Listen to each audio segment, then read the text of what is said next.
What's up, y'all? Kofi Kingston here, and I would love to have a drink with Wrestling on the Rocks, depending on what that drink is, preferably non-alcoholic, you know? How's it going? I'm the Celtic Warrior, Shaman. Soda. I would love to have a drink with Wrestling on the Rocks. Maple syrup.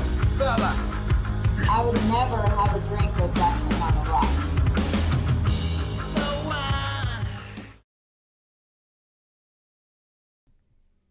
Welcome to the dive bar of the IWC. Welcome to Wrestling on the Rocks, where every show is our first show. So welcome to episode 1, everybody. Thank you for making us your drinking buddies today. I'm at Ref Marsh. We are at WTR the show. With me today, we got Beard Sports Beard. What's going on, man?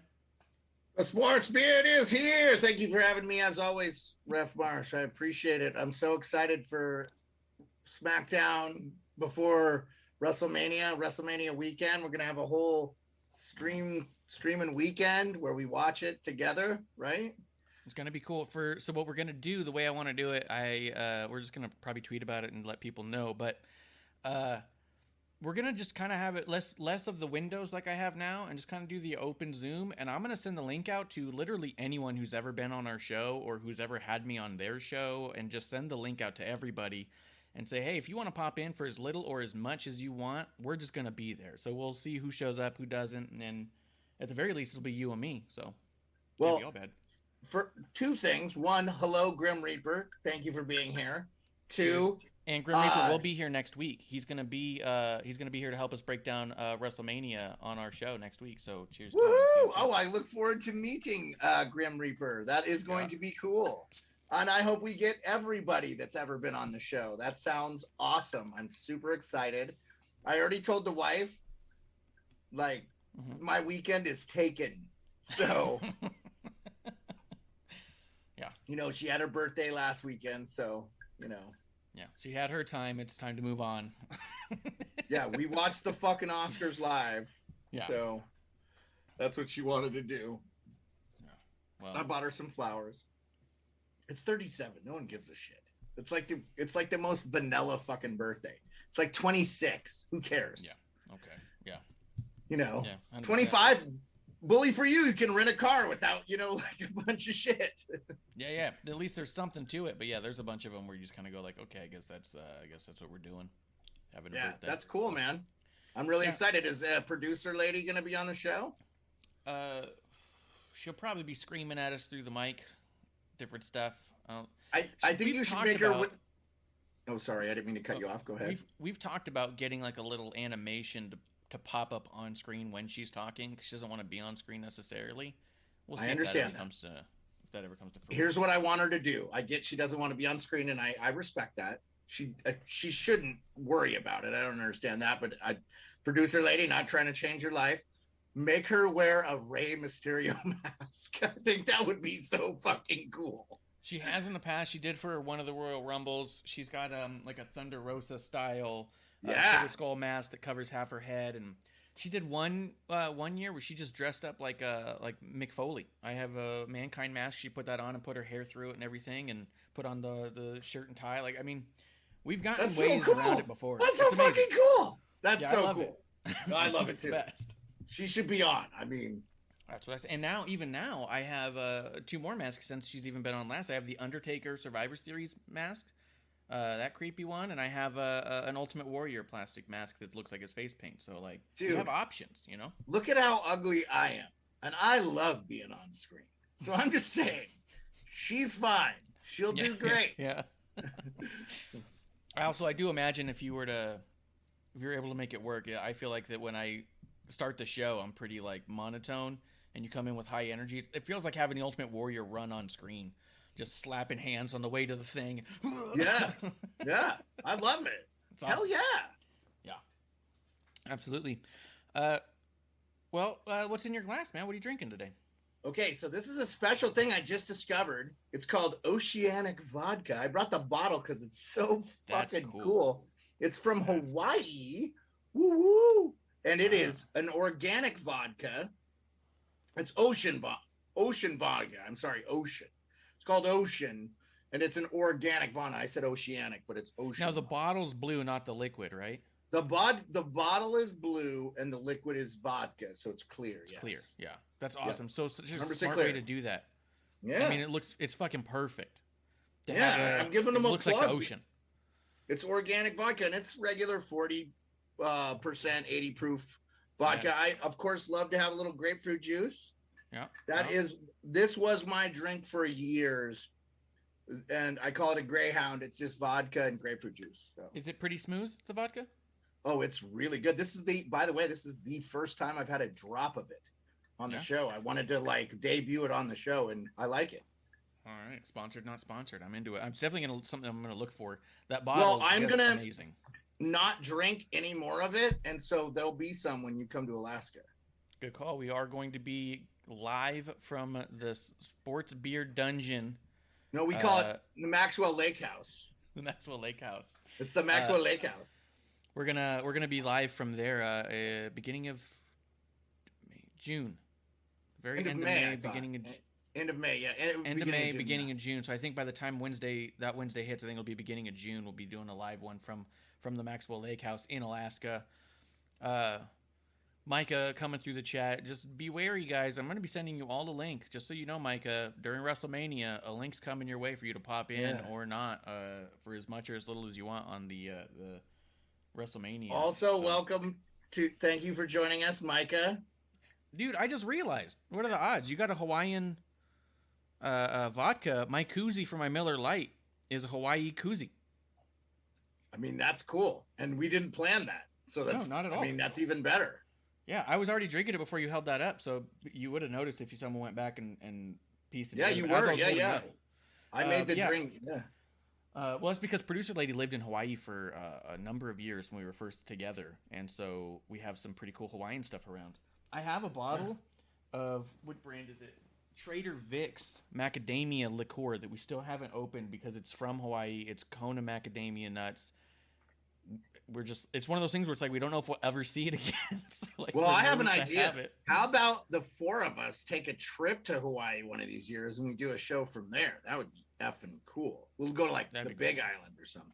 Yeah, and she knows, or she's got a bunch of friends out there. We could get some people. When I was out there, her friends are locals. They've lived in Hawaii their whole lives, so it was really one of those things where I was like, okay, I want to see some touristy stuff. I want to see some local specialty spots. So I got a good mix. It was really cool. Micah says night one, he is driving to Derrick to watch. So night two, maybe. He said which night two looks like the better night. But I don't know. What would he know? Well, we don't know. We'll wait and see. We just have to wait and see. You have to watch it. I'm excited to watch it. I'm so excited. I don't remember the last time I watched a WrestleMania. I missed last year, obviously, because I didn't come back till SummerSlam. Really? Yeah. I'm super excited to see what happens. I'm really excited about this year's card. Yeah, this is going to be a great. And your guy Sam Roberts said on Pat McAfee's show, even if you don't like wrestling, he says he's never had anybody, a non-wrestling fan or anything, watch WrestleMania and be like, that wasn't just fun and entertaining. Yeah, so it's just fun. It's going to be great. It's going to be incredible. Yeah, they definitely go out of their way to make sure that it's more fun than the average Raw or SmackDown or any other wrestling show. They make sure it's a spectacle. That's kind of what makes it special, is that it is a spectacle of fun. Even if some of the matches aren't great, the whole thing around the matches are super fun. It works. It's a good. I like it. I get excited. I expect the matches to be great too. I think it's going to be awesome. Me too. We got some awesome cards. I am in my glass. I'm having a Miller Lite, but I am after WrestleMania. I'm gonna not drink for the rest of April. I'm gonna kind of detox a little bit. Just a month, no alcohol or soda, and then get back to it. So I'm having some light stuff on the way. Got you, buddy. That sounds like a plan. Yeah, it'll be good. But it's not about what you're drinking, it's who you're drinking with, and I'm glad you all are drinking with us today. Yes, thank you for joining us on Wrestling on the Rocks, whether it's water or ocean vodka. Oh, yeah, no difference. Let's see. Well, let's start with a couple of simple things real quick. Probably the biggest thing news-wise that happened was the news about Triple H. Went on Stephen A. Smith's, right? Yeah, he was on ESPN, Stephen A. Smith show, saying basically he's never going to compete in ring ever again. And I have to say, I'm sad, but also like it feels like it's good. He got emotional about he now has a defibrillator inside his body, so if he dies of a heart attack, essentially the defibrillator can resuscitate him, right? Crazy said he'd never had any problems before. He said he had always had like a bigger heart, but an athletic heart, and he said he had been tested a bunch of times, and so it just must have caught up to him. So it's gonna be interesting. So Miss Fabtina's in the chat. She says Roman being on a big 3D graphic. Micah says any non-WWE Mania weekend shows or matches you're looking forward to. We'll get to that, Micah. We're talking about Triple H real quick. Miss Fabtina, WrestleMania playing at Dave & Buster's and theaters. We talked about that last week, but we did not talk about Dave & Buster's. That's interesting. We have a Dave & Buster's here. I love Dave & Buster's. Yeah. Love them. So much fun. I love going there. But we'll be doing the show live from our homes and watching with the fans. So but yeah, to be back on topic with Triple H, the idea of the defibrillator too. I've even read that some people can't even work out if they're on it, because like if your heart rhythm changes or shifts or goes too high too fast, it'll shock too. So he might be doing a lot of walking and stair stepping. I'm assuming his life has changed quite a bit. So I wonder, what we don't know yet is if he's going to maintain much of a position in WWE at all, if he's just going to basically kick back and relax from now on, which I think if he decides that, he's more than deserves it and earned it. It didn't feel like that in the interview. I think wasn't that long, 15 or 17 minutes or something like that. Mm-hmm. It didn't feel like he was walking away from the sport entertainment business. It did feel like, I mean, he was like, I'm never competing again. Like he left, like there was no ambiguity in that statement. He was, I mean, if Stephanie was there, like I think his kids were with him too. Like Stephen A talked about getting in and doing some ring stuff. So there was some interesting stuff to come out of this. What Stephen A referenced, because they did talk about other things outside of Triple H, not wrestling. He talked about how he loved Bobby the Brain Heenan, Paul Heyman. They talked about the brilliance of Paul Heyman, about how he's just like the guy you want to just punch in the face. Is Triple H's words, not mine. It was I love the interview. I'm not a hater of Stephen A or anything. He can be polarizing, but it was a great interview. It humanizes this sport. Mm-hmm. For a lot of people who think it's not real, and it's real. It's real people. It's not fake people. It's real athleticism.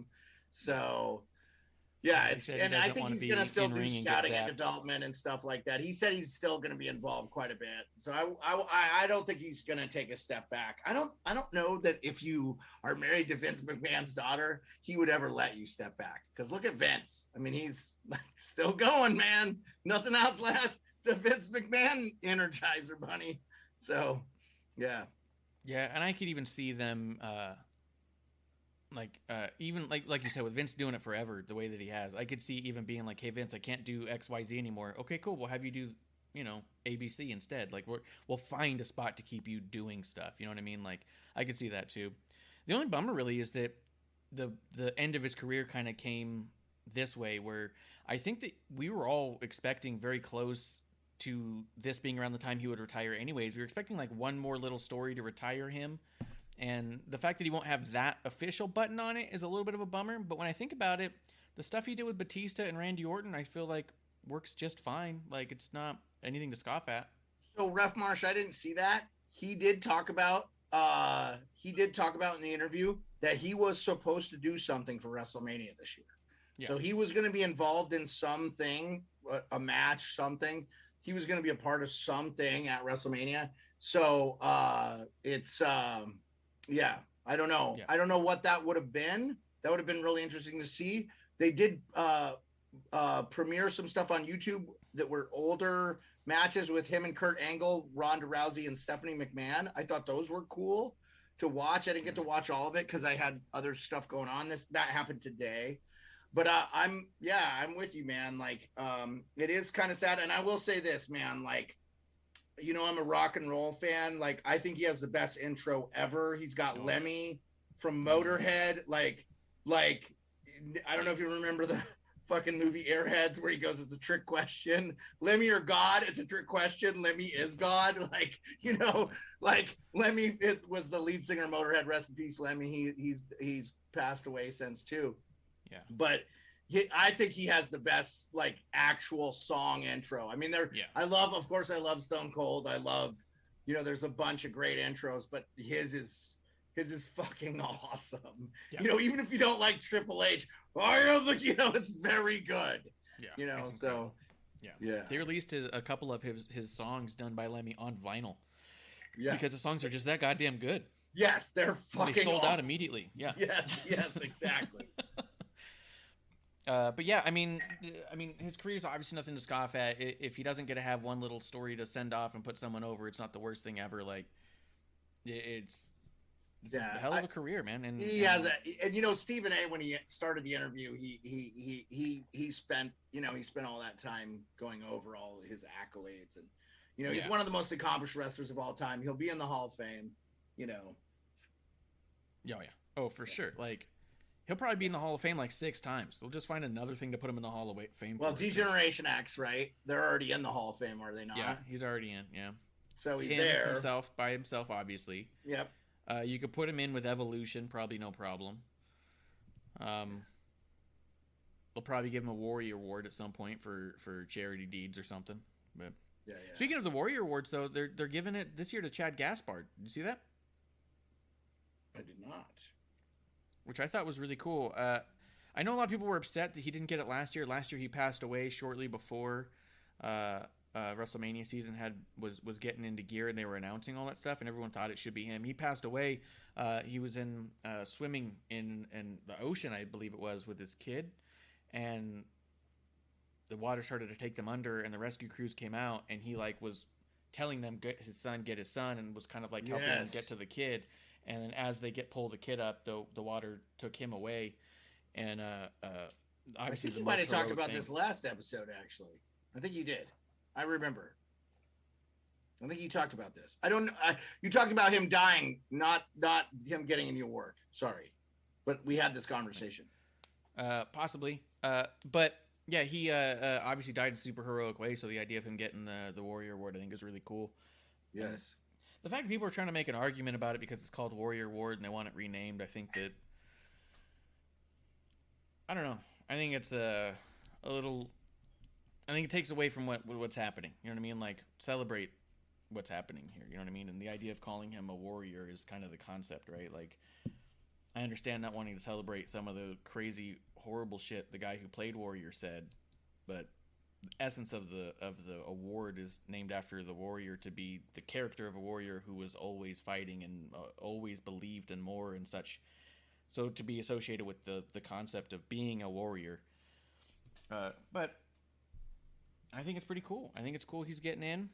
Let's see. I was going to pull up something else here. Yeah.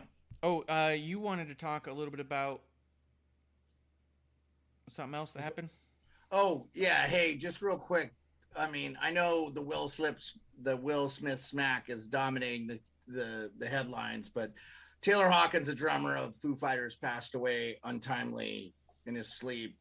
They believe of a heart attack, 50 years old, in phenomenal shape in Colombia on tour with the Foo Fighters. I'm a huge Foo Fighters fan. I love Dave Grohl, love that band, love Pat Smear, love everybody in that band. Just an incredible band. One of my all-time favorites. My favorite band of all time is Queen. They always lay homage to Queen. They actually sing a Queen song. Taylor was the guy who would sing it, and you can see it.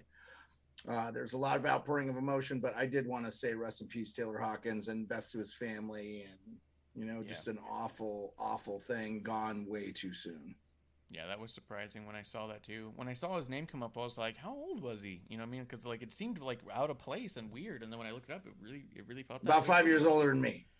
Yeah. So, given some of the stuff I've dealt with this week, it's kind of hit close to home, and it's been tough, man. Like I really, it's you know, I already don't do well, right, with life, so it was a tough day for me, for sure. Yeah, absolutely. Yeah, tears in our beers for sure.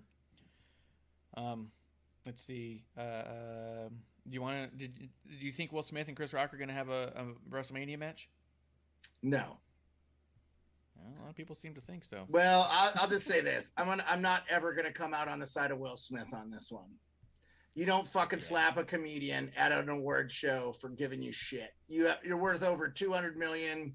There's get the fuck out of here, Will Smith. You're a fucking he's twice joke. his size. Like that was the Dude, bully move for sure. Well, yeah, Chris Rock's brother said Will Smith hits like a bitch.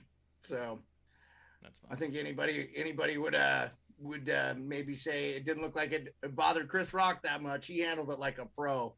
He was so respect pro. to Chris Rock.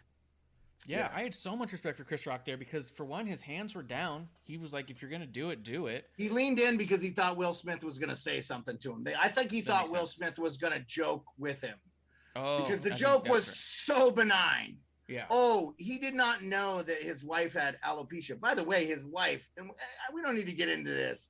I think we could go down this rabbit hole. Like, they don't have a conventional marriage. A lot of people want to say blah, blah, blah. I don't care about any of that stuff. You don't slap another man on stage. Take him to the back, talk to him like a man. I didn't appreciate it. I think it was a joke. And I told my wife, we watched the whole Oscars live. I said, watch him win. And my wife said, if he doesn't apologize, I'll never watch another Will Smith thing. I'm with her. Will Smith, sorry, brother. You know, loved you in Fresh Prince. Loved you in, Independence Day. But, you lost me, man. And don't quote God. Everybody knows you're a fucking Scientologist. Get the fuck out of here. That's true, too. Yeah. Get out. Yeah. It was really weird. You know, the thing that I thought was most weird to bring it to a wrestling standpoint, the amount of people who were sitting there saying, and still saying, that they're convinced that this was a, quote, work, that it was a staged thing. And all I could think about the whole thing was at what end? At what end game? Like, where's the payoff, right? If it was staged, no one came out really looking great, and it really put a damper feeling on the whole award show kind of a deal. Well, let me tell you this. It took away from the first deaf male actor winning an Oscar. It took away from Questlove from The Roots, one of the greatest hip-hop bands of all time, winning an Academy Award for resurrecting a film festival that happened in the 60s that no one talks about, that was all like African-American bands. To me, if I was an African-American, I would be really pissed off at Will Smith. He took away from a lot of stuff. Oh, by the way, the producer of said Academy Awards was African-American. It was a joke. Yeah. It was a joke. And that's what I mean. Like, if it was staged, it didn't pay off very well. You know what I mean? It did a bad thing. So that's why I think the conversation of is it real or fake is so weird to me, because I'm like, if it's fake, it's probably for something, right? And no one's going to tune into Oscars next year thinking, oh, I want to see the fight this year. Like, it doesn't help with their ratings. No one's tuning in after the fact because they already saw the clip. You know what I mean? Like, it's just really weird that people, especially even wrestling fans, are so adamant about being right and never being fooled, and you can't get one over on me, that they'll turn literally anything into, you're not going to outsmart me. And you're like, or you look kind of foolish hanging on to something that doesn't make any sense. You know what I mean? We live in an age where we have all the information at our fingertips, and yet we believe in all this bullshit conspiracy stuff. I fucking do not get it whatsoever. Yeah, it's like, weird. Come on. Is your life that fucking boring? Get away from your phone and your keyboard and your Facebook for a while then. Yeah. But I did get a kick out of a lot of the memes that came out of it, and the people saying, "Oh, there's gonna be a fight at Mania." That shit was funny. I got a kick out of that. But yeah. I saw the 49ers getting smacked by the Rams. I saw all kinds of memes. Yeah. My favorite one, I think, was it put over Chris Rock. It said the moon, and then it had the slap said my eyes or your eyes, and then something about the pizza pie. It was the Amore thing. When the moon hits your eyes. When the moon hits eyes, that's Amore. Yeah. It was really it's funny. A big pizza pie, that's Amore. Yeah, I gotcha. Yeah. It was Give me pretty one good. All right. Let's see. I'm gonna pull up some next stuff. Well, as we talk about WrestleMania coming up, and something I thought was worth mentioning is, well, for one, WWE just landed a deal with Fanatics. They're going to have, it looks like, a bunch of their merch on the official Fanatics site, which I think is really cool.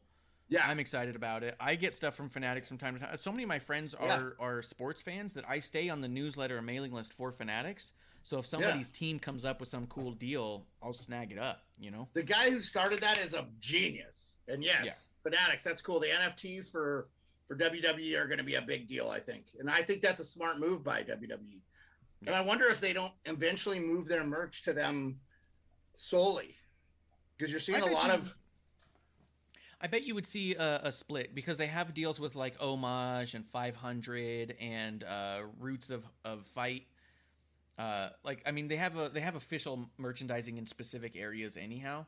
I bet you could still see that hybrid, because I don't think that they would ever move 100% of everything out of their control. You know? But hey, real quick, go ahead. I just wanted to acknowledge some of the people in the chat that have shouted. Micah, I'm glad you went to Dave and Buster's. He talked about Triple H doing scouting and development. Thank you for bringing that up, Micah.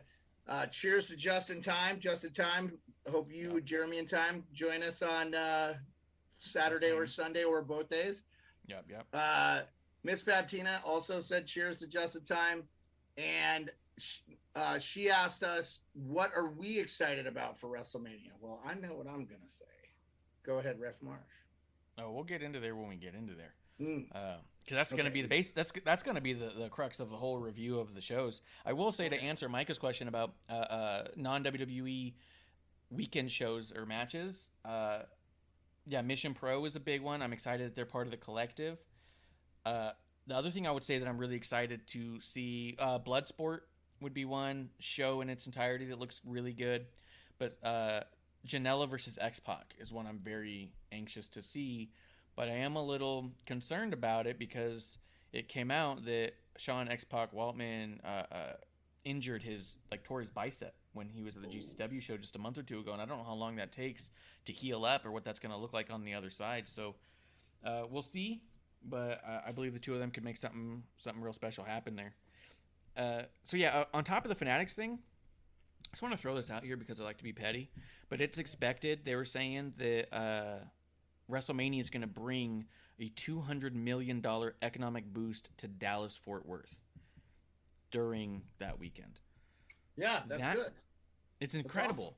That's awesome. But I think that these kinds of articles are the things that I think people ignore or don't think about when they try to talk about how WWE is getting the lowest ratings they've ever gotten, or they're going out of business. Those weird conversations we see all the time, or how AEW is doing so much better than WWE and X, Y, and Z. And this is just to say that the health of both companies are fucking fine. Like, if you're a company that brings $200 million a single weekend into a city, you're gonna be fine. You know what I mean? Yeah, I don't know. I think the ratings, I think we could talk ad nauseum about that stuff, but what it really comes down to is they haven't really developed a way to finite ratings. When someone streams a show on their own time, like, dude, I fell asleep through Raw. I had to watch like half of it over again. I watched it on Hulu again on a different day. So it's like, and I didn't get through it all. Sometimes that happens, like, same with SmackDown. I did not watch SmackDown. My wife wanted to do something else Friday night. It was her birthday weekend. Guess what? I watched SmackDown. So does SmackDown get poor ratings because I didn't watch live on Fox, but I watched it anyway at like 2 a.m. Alaska time? So I feel like a lot of that stuff is garbage. Oh, yeah. That's what I mean. From what I've been told, AEW isn't even close to WWE in ratings. We can look at it on the internet right now. It's not close. I get what the dirt sheets are writing. Just delete those people from your feed. Yeah. Like what I'm saying is that these are better indications of success, these kind of deals and stuff. What I think is going to be the cool conversation is when AEW starts landing some of these really cool partnerships and deals. Because I think it's going to come. I do think both companies are going to be just fine. They both have longevity. And I think that AEW is going to have some really cool contracts with some pretty big partners at some point. And I think those conversations are going to be more exciting than how do they do this one week? You know what I mean? I'm 100% for you. And look, you guys know I don't watch AEW, not because I don't like it or hate it. And there's wrestlers on there that I would love to see wrestle. I just don't have the time. Okay. And I've decided that I am going to dedicate my life to watching sports, and I am going to watch some wrestling. And the wrestling I've chosen to watch is the stuff I grew up on as a kid in the WWF, WWE now. So I'll just say this: like what you like, enjoy what you like, and love what you like. And don't bitch and complain if you don't like it. Because you know what? In the next week, you're going to get something entirely different. It'll change. Yeah. You know, I will, you know, I'm a positive person. I try to keep good things in my life. So the one thing I'd be critical about the WWE is I don't necessarily need to have the big heel charge, but it's working. And it's been working since NWO. Yeah. You know? So, you know, so go ahead, Ref Marsh. Where do you want to go? Yeah. And just to wrap up this conversation as we move towards the show, Micah does say in the chat, it's like how AEW got the DraftKings partnership at Revolution, and that's sick. Yeah, they got that partnership. I thought that was awesome. They had DraftKings logos on their ring, and I thought that was super exciting because the last time I think it's a direct result too of the official partnership, long-term partnership that WWE has with DraftKings on all their platforms. I think they're seeing such good results there that they're like, fuck yeah, we'll bring in another wrestling company. And I think it's good for both companies that kind of stuff is happening. And I think it was awesome. And I hope we see more DraftKings stuff with both. And, you know, Pat McAfee has a $150 million deal with FanDuel. Like, yeah. Yeah. At what point does FanDuel go exclusive with WWE too? Maybe. Who knows? Yeah. But maybe FanDuel will take on both companies as well. Who knows? I don't know. It's cool. It's just cool stuff when the companies are doing stuff that lets you see them in more places. And fantasy, you know, like, so fantasy stuff is legal just about everywhere. The fantasy, where you can do fantasy stuff, it might be like a $10 buy-in, but it's fantasy. It's not considered gambling. So Texas does not have gambling, by the way, but FanDuel and DraftKings are legal there. So if you wanted to pick like AEW Dynamite or the Wrestlemania winners or something, you could do such a thing, and maybe you could win money, but it's all, you know, it's all fantasy stuff. Like they have fantasy sports, hockey, football, all that stuff, basketball. Great. And you can win some serious money. I know a guy who's winning like major cash doing DFS daily fantasy stuff. So that's cool. You know, like there's a lot of money in it.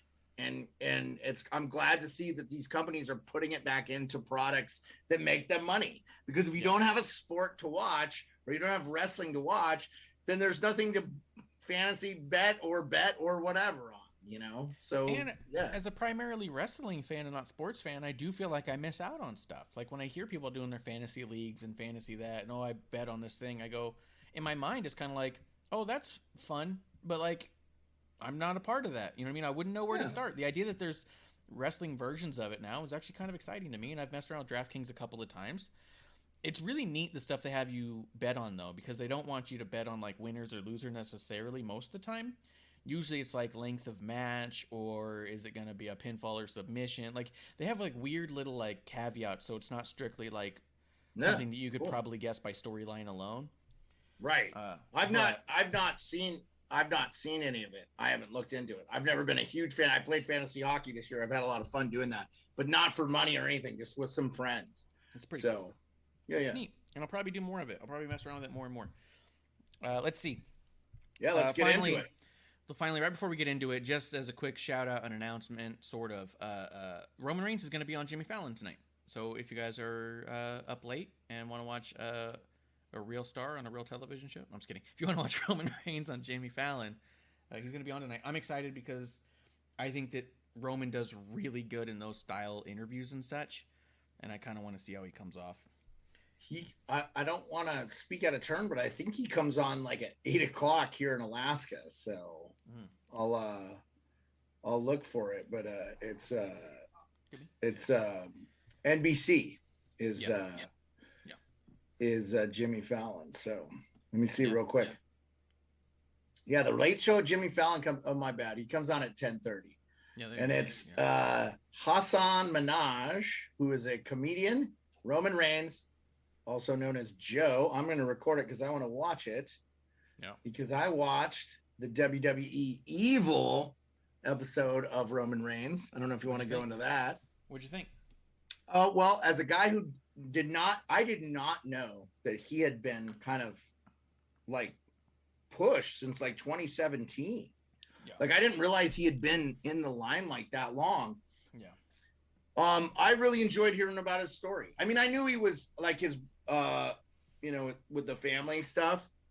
I'm gonna tell you, I'm gonna let the fans of Wrestling on the Rocks and the people watch it if they get a chance, because I don't want to do a ton of spoiling on it. But I'll say this: I have a prediction to make. I think that Roman Reigns will face The Rock at WrestleMania 40, and I think that will be the culmination of that whole story. I think, is my opinion, and I would not be against it. They need to change some things they're doing, in my opinion, with Roman Reigns and the Usos, because I'd almost rather them just be like dominant war machines like Brock Lesnar could be, than like sneaky. They could still be heels. They could still be whatever. But I don't know. I don't know if I could deal with 2 more years of them being this. Yeah. Micah says, I like how it mentioned the fan backlash from Royal Rumble in 2015 and Roman Reigns' real feelings on it. Yeah. You know what I wanted to ask you, Ref Marsh? Because this was tough for me. Something very odd about Roman Reigns. He had like blue eyes. Yeah. And he all of a sudden doesn't have blue eyes now. Was he wearing contacts, or is he now wearing contacts? What? He was wearing contacts. That was part of, I think, one of the reasons why people were having a hard time with him, is there was so much about him that came off so phony. Yeah. Like he just suddenly had blue eyes one day, and everyone's like, what the fuck that was this? Fucking weird. I was like, does he have blue eyes, and is he now wearing contacts to cover his blue eyes, or no, it's vice versa? I mean, because honestly, dude, the guy had leukemia. Like there was a lot of things that was like, I'm kind of rooting for this guy. Yeah. But like I totally got, there was like a ton of fan backlash on it and stuff like that. So, but honestly, guys, like I now kind of see what you and Kev and everybody talks about that are in pro Roman Reigns. So, I'm not saying I'm coming around and I'm a huge Roman Reigns fan, but I'm not rooting against him as actively as I would. I still would love to see Brock Lesnar win at WrestleMania, just because I love this version of Brock. Also because I had kind of such a negative opinion of Brock. But anyway, where do you want to go now? But it's brought you some respect towards him, and that's pretty cool. Yeah, for sure, man. And I would recommend the Evil thing too. Like I watched the Hulk Hogan one, and that was cool. I still think Hulk Hogan probably should get a lot of responsibility for the demise of WCW, but he does not. I think, I think he kind of lives in a fucking la-la land a little bit. He's kind of, I don't know, boxers get punch drunk, they say. I wonder if Hulk Hogan, just like whatever. I mean, look, again, Godfather Wrestling, like he was the first guy ever. I mean, he's that guy. I mean, I don't want to take away from what he brought to wrestling, but I mean, the guy, to me, there's some things, in real life too, like that I, would just rather him be gone. But yeah. No, I got you. Did you end up watching most of SmackDown? Yeah, I watched all of SmackDown. Yeah. Okay, cool. I watched all of SmackDown, and I watched all of Raw. I'm just saying, there's some things that are hazy. Okay. Let's see. Actually, I'm looking at like this bullet point listing of what happened on SmackDown, and loved it. For a show that I remember just having so much fun watching, when I look at it from a bullet point standpoint, not a lot going on in a weird way, right? So there was all the Brock Lesnar Roman stuff, which was awesome. Brock Lesnar taking over his room, breaking his shit for no reason. Yes, that was fucking so great. Yes. I also liked that Brock was eating his grapes, because Brock's keto. He shouldn't be having grapes. Smashing the table with his cowboy boots was so good. Yeah. And that was like, it was a cheapy table, but still awesome. Yeah. Oh yeah, it was so good. I'm loving all that stuff. I think that both of those guys, Brock and Roman, both are just doing so much on such a high level. And I want to talk more about them on Raw. I think there was a lot of stuff that tied into Raw that was awesome. But if you miss it, they recap of everything too, which is part of the why the show is so long on Raw. But yeah. Let's see. Shinsuke and Jimmy Uso had the cool thing. Yeah. About the Drew McIntyre, did you want to talk about Shinsuke and Jimmy Uso? Well, so here's what I'll say. I would you be against Rick Boogs and Shinsuke Nakamura winning the tag team against the Usos, and then Roman trying to get that back for them and making a storyline out of that later? Because I like those guys I think they are such a simpatico thing, and it makes sense to make them a tag team. And for a while, it was just Rick kind of being like the herald for King Nakamura when he was the king of the ring and stuff. But what a great way to keep, I think, fan favorite characters relevant. And, you know, they're really not the Usos are running around. They're kind of doing too much with the Usos. Like they did on Raw, they did the thing where they were against Thornton and them too. And then it sort of ended. But for me, I think it would be fun to watch that storyline play out a little bit longer. I think the fans like RK Bro so much that RK Bro probably retains the title. But I don't think we need them against the Usos right now, but maybe they go that way. I don't know. We'll see. I enjoy the Rick Boogs Shinsuke stuff. I love them a lot. You know, I know they're SmackDown. They were, you know. Yeah. So I think you're right. I think that would be a good way to go. I think the only thing that would annoy me about it is just that I'd be getting worked, right? So like the idea that I'm just such a big fan of the Usos that if Shinsuke and Boogs beat the Usos, I'd be like, come on, because I consider the Usos one of the greatest tag teams of all time. That's not to say that's the right decision, but that's just how I feel at the time. Well, let me ask you this real quick, Ref Marsh. Do you think that Rick Boogs and Shinsuke Nakamura are shitty wrestlers? Because they're really good wrestlers. So why couldn't they beat the Usos? Because I don't think they're like just as good, if not better. Rick Boogs Rick Boogs could be in like title contention for like the Universal title. He's that convincing to me. I wish he didn't cut his hair, but like for me, like as far as when it comes to a like in-ring squared circle thing, those guys are really fucking good. And I like the Usos, but they don't do anything better than anybody else, in my opinion. They're good, but they don't do, like, what are they great at? So what I was saying, the Usos are great at, I mean, to put it simply, tag team wrestling. There's a lot of tag team psychology that's different than a singles match, right? They're in sync in a lot of ways that just comes from years and years of working together. I think that Boogs and Shinsuke wrestle like two singles guys who are working a tag team, and they do a lot of stuff on their own individually. Rick is still doing stuff that I think that is a little more silly than it needs to be in the ring, but it's working for him. It's not a big deal. Like these aren't criticisms in a bad way. No, I got you.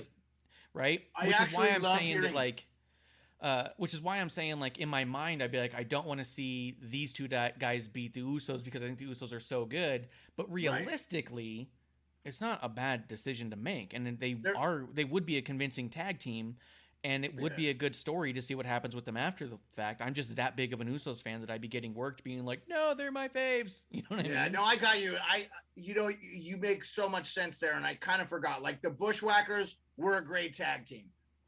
You're not going to see Bubba Ray and Devon separate, right? The Acolytes, great tag team. And I'm not saying those two guys weren't great wrestlers on their own, but they were awesome as the Acolytes, right? Yeah. They're just certain things that are so good. And I know that Jay and Jimmy have been doing it forever. Yeah, they've been doing it since they came up together as brothers. Obviously, they're brothers. Yeah, right. And Roman's their cousin.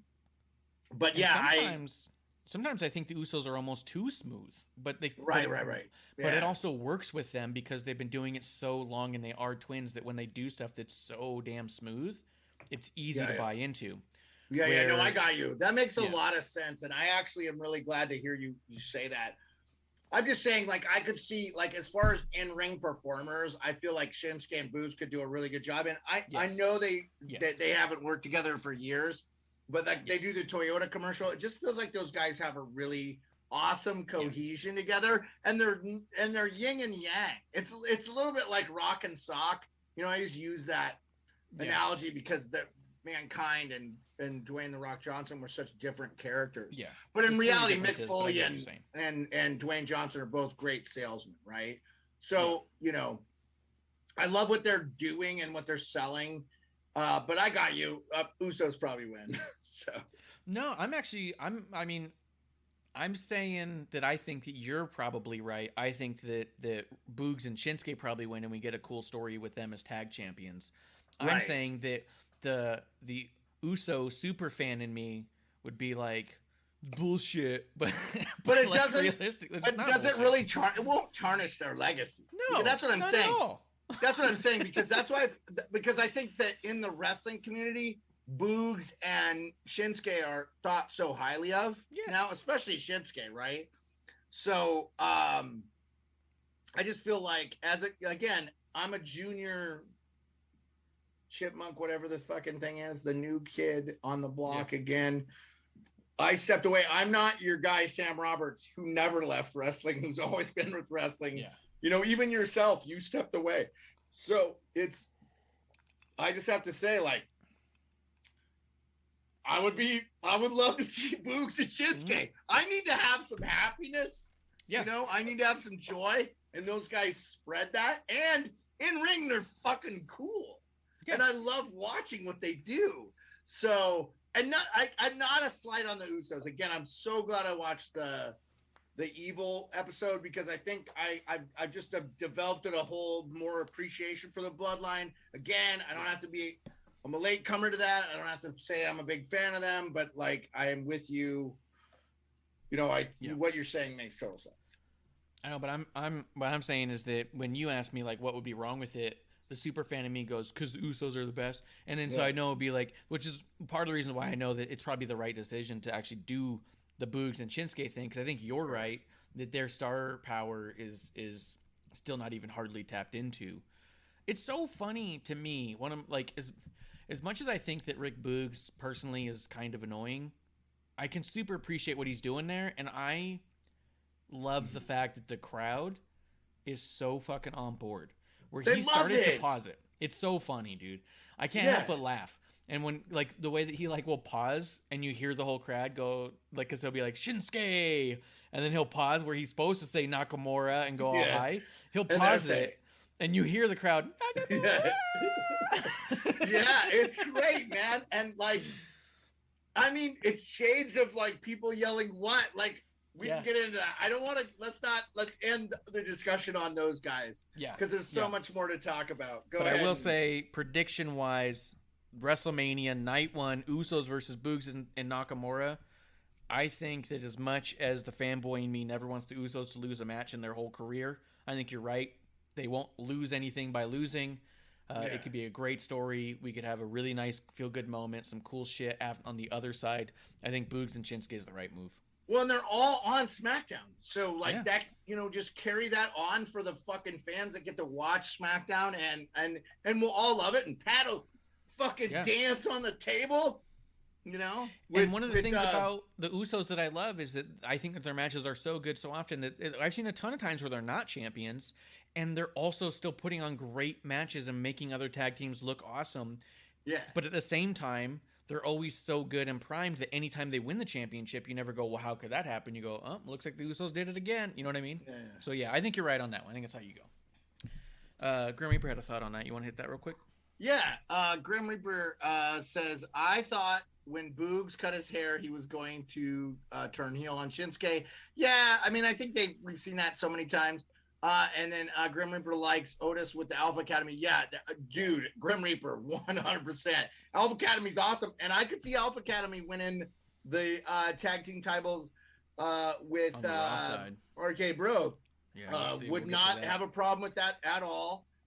Will say this. I think that, you know, Vince brought this up in the interview with Pat McAfee, and they talked about it a little bit on the WWE Evil. Sometimes, and I know they didn't want to say the person's name, but sometimes a character comes along and he just forces his way. And I want to say it's Daniel Bryan, but I wasn't there for it. But it sounds like it was Daniel Bryan because I wasn't there for it. I don't know who it was, but I know they were pushing Roman, and like the fans are like, no, fuck you. We like this bearded fuck, which, hey, I can get behind. So what it was is people were chanting for Daniel Bryan, and when Roman, like when Daniel Bryan didn't come out, you heard, I think Rey Mysterio was the number 30, and Rey Mysterio got booed. because he wasn't Daniel Bryan. Everybody loves fucking Rey Mysterio. Yeah. Exactly. No. Who's gonna huge boo Rey? miscalculation on their part too. Yeah. Like Yeah, seriously, absolutely. because ultimately, and I love how they word it. And I never thought about this, but Michael Cole was saying this a lot, and I'm like, oh, this is dumb of me to never like dawn on me. I apologize to everybody, but when he uses the term WWE Universe, he's talking about the fans. Yes. So, like the fans, ultimately, you have to give the fans what they want, because if you don't give them that, they're going to leave. So you have to, bait them, piss them off, bait them, and then you give them the culmination, right, at these events. That's what I wonder, like, because I'll be honest with you, like the Lesnar thing, I think this Brock, like shit-kicking fucking cowboy from Saskatchewan, like is going way better than they think they thought. Yeah, I think so too. So yeah, go ahead. But yeah, I would not have a problem with the only thing I wonder about Grim Reaper with the Alpha Academy is, and they're great and I love them, and I'm actually really would love to see them do more and be the champions for a while. RK Bro is next fucking level. Like, I love this tag team. It is so good. And, Ref Marsh talked about you have single wrestlers wrestling. They are awesome. And I know a lot of it is Riddle gets his shit kicked in and then Randy Orton comes in, but they've kind of shied away from that for a while. Mm-hmm. And Riddle's actually won some of the matches and done some things. And I think the more they let Riddle prove that he's a capable wrestler, which we all know, I just think that tag team is even better, because honestly, Randy Orton could be in the Universal Champion picture. I mean, like, there's nobody would say he couldn't be, right? Yeah. But it's been done, and he's been there a lot. So they're doing something else. And the thing I see, and Ref Marsh, we talked about this before, Randy Orton looks like he's loving doing this. Like, I think sometimes you go to work and yes, you enjoy your job, but like, it just feels like his joy and exuberation for doing what he does, which I think he loves being a wrestler and he's incredible at doing it. It feels like this is maybe his favorite of all time, this thing. And it's just cool. And he doesn't care that he's not in this or that, and I'm loving it, and so I would be okay with seeing RK Bro for another year or two, like as a dominant tag team champion on the Raw brand, or maybe bring him to SmackDown and maybe move the Usos, and you could change stuff around or whatever. I don't know. Maybe we get the storyline where Triple H comes back and breaks up the bloodline and stuff. That would also be good. But anyway, I don't want to. Go ahead, Ref Marsh. Where do you want to go from there? Let's see. On SmackDown with Drew McIntyre and Corbin. That's also going to be on day one. That's going to be good. I'm enjoying it. Good. Yeah, Corbin's awesome. Another guy that could be in contention for the Universal title, Drew McIntyre. I think it's good. I mean, they've been there, done that with his character. I don't know that we needed to see him steal the sword, because that's happened a bunch of times, right? But just another thing to throw on. I think Corbin's awesome. Yeah, I think Corbin's great. What do you think about the Madcap? His jokes not landing. My suspicion is that just means that after Mania we're going to have a Madcap versus Corbin storyline, which is going to help Madcap break into his own, and I think that actually going to see Madcap really go on to do big cool shit. Madcap is one, like a physical specimen. Looks like, I mean, dude, like he got a bump in the ring that not many would have recovered from, and it seemed like he was okay. Like, I'm glad to hear it again. Once again, we've seen some wrestlers get injured. I'm for it. And that would be fun too. Let's see Madcap and Corbin go at each other. So yeah, and then it's good. Yeah, I'm liking that stuff. Excited. I think Drew and Corbin. Now here's the unfortunate bit, if I'm being honest. I think Drew and Corbin we've seen a bunch of times. I think it's easily the least exciting Drew McIntyre match that we could possibly have. I haven't seen it at all though. You said you've seen it a bunch. It's happened a bunch. You've been watching it every week. No, oh, you're saying no. I know that. I thought you were saying like in the past, like years back, they've wrestled. I'm sorry. I'm trying to clarify what you're saying. Okay, you're just saying both. They've done both. Okay. So before previous versions of Corbin have had issues with the previous version of I think King Corbin had a problem with Drew. I think Constable Corbin had a problem with Drew. I think Drew, when he was a Terminator with Dolph Ziggler, had an issue with Corbin. Can I ask you though? Can I ask you this though? Do you think a lot of it has to do with like size and in-ring ability? Because both those guys are so significantly big, like it almost doesn't make sense. Like they need to go up against guys like Omos or something. Because it's like I wonder if they're just like size matching a little bit there, and that's part of the problem. It could be. I think they also work really well together. Like, I'm not trying to shit on the concept. I think they do great together. Right. I think that it's just, for a WrestleMania match, it almost feels like it would have been cooler to see some version of Madcap and Drew that we haven't seen much or something.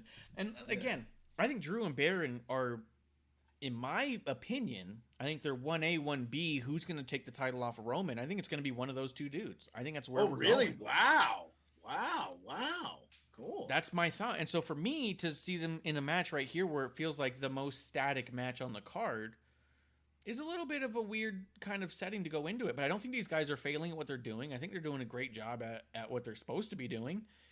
And I think that they're going to put on a banger match. I just don't think anyone's going to talk about it on the other side. And that's a bit of a bummer. But I think that what's going to happen is on the other side of this Mania, I think Corbin, McIntyre, and Madcap are going to see huge explosions in their direction. I think they're all booked for something crazy at next year's Mania, and we're going to see that get us there. You know what I mean? Yeah. No, I got you. But I think the WWE are starting, we're starting to bitch about a lot of stuff, but I think they're playing the long game to WrestleMania 40, which we're 2 years away from. And I think that, Vince is still going to be alive. There's, it's an amazing. So I'm with you. I wouldn't be against any of that. I think all I want to see is good storylines and good matches. And if you can get the two together, it's awesome. Yes. Maybe, Ref Marsh, I was going to say, you've been overtly critical about Drew McIntyre and Angela the Sword and like just getting rid of it. And I said, well, it's kind of become a prop, like Hacksaw Jim Duggan with the thing, but you're like, no, it's this and that. It's kind of a weapon and stuff, but we all know it's probably not really a weapon. But I'll just say, like, I wonder if they're going to get rid of that Angela with this storyline, and then maybe Drew can just focus on being a wrestler and doesn't have to need a prop or something, Yeah, I would like that. I'm hoping we get to a point where the sword breaks or get run over or some weird shit. And melts. Let that be that. Melts. Yeah, dude, think about it too. What if it broke into a bunch of pieces, and then in story he melts it down and makes it into some big fucking necklace like Sheamus had, and then he wears that. Fuck. Could also be the shards of Narcia, like in Lord of the Rings. Yeah. 100%. I'd be fine with that. But yeah, let's see on the. Because I'm basically at this point, we're just gonna kind of go through the. Go ahead, brother. Whatever you want to talk about. Let's see. That's from Raw.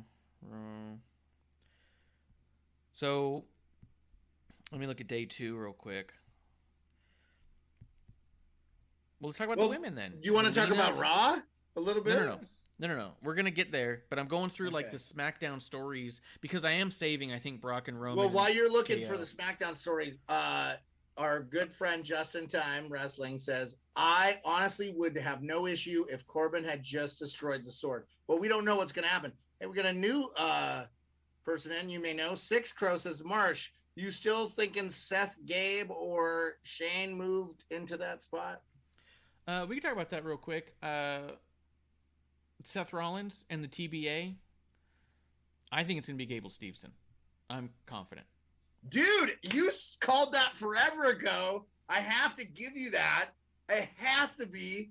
I love Vince sat him down. I honestly think they underplayed that. They should have fucking made that like a big part of the show. Because one, who doesn't love Seth? He's great. Let's fucking get him an opponent because he lost his fucking shit on he took over SmackDown, right? Or I'm sorry, Raw. Raw. Let me pause you there. Vince's delivery on that. I'm just as surprised as you. You've had a lot of failures. I thought you would win your way in. Like, telling Seth that he's been failing left and right, and Seth had to look like... How can people say Vince isn't on his A game still? That was fucking great. Amazing. Dude, and in the beginning, too, Seth walks in and Vince is looking down, and then you see Vince, like, sort of side-eye over him and go back to what he's doing. Like, 3 or 4 times, Vince side-eyes on him and goes back like, like he doesn't want to do this, but he's going to have to talk to this fucking clown. It was so fucking funny. But, dude, like, do you think that the fans don't view Seth Rollins as a fucking clown, you know? No, but that character Seth is a clown. freaking Rollins. What? But the character of Seth Rollins right now is a clown. The fucking big goofy suits going around. They're doing him a little bit dancing. of a disservice? You think they're doing him a bit of a disservice, or do you think this is just good? I think it's just great to see this level of what he's capable of, if I'm being Which is everything. That's why it was so surprising to hear you say, I don't know, man. Like, am I not done with Seth Rollins being, like, in the title picture? I would like to see. Yes. Like, I actually loved when he came out with the Shield uniform a few weeks back and stuff. Like, I was like, oh, are they going to go down this road? Because Seth was the brains, and, you know, the brawn was always Roman. And, again, I've had to, kind of learn about a lot of this stuff kind of retroactively. It's sort of a weird way to be a fan, but, like, you jump back in. Oh, I'm in. Yeah. But I gotta learn backstory, right? I'm watching prequel stuff which actually happened, but it's not prequel for you guys that never left. If it wasn't for the fact that they're unifying the titles, it would be really easy for me to say that Seth was going to win the world title on the other side of this. But since they're unifying the titles, it's a little more difficult. Hey, that's what I wanted to ask you real quick. I'm so glad you brought that up. Are they going to make like a Uber championship and still have a Universal and WWE champion? No. Are they going to have like something above the Universal, like an ultimate champion? Like, what's the fucking word Pat's always using? And they used it Stupendous. Are they going to have stupendous? A stupendous title? Stupendous. It's a stupendous champion. No, I mean, just like, what's bigger than I guess Universal? It's so tough to top the word universe, right?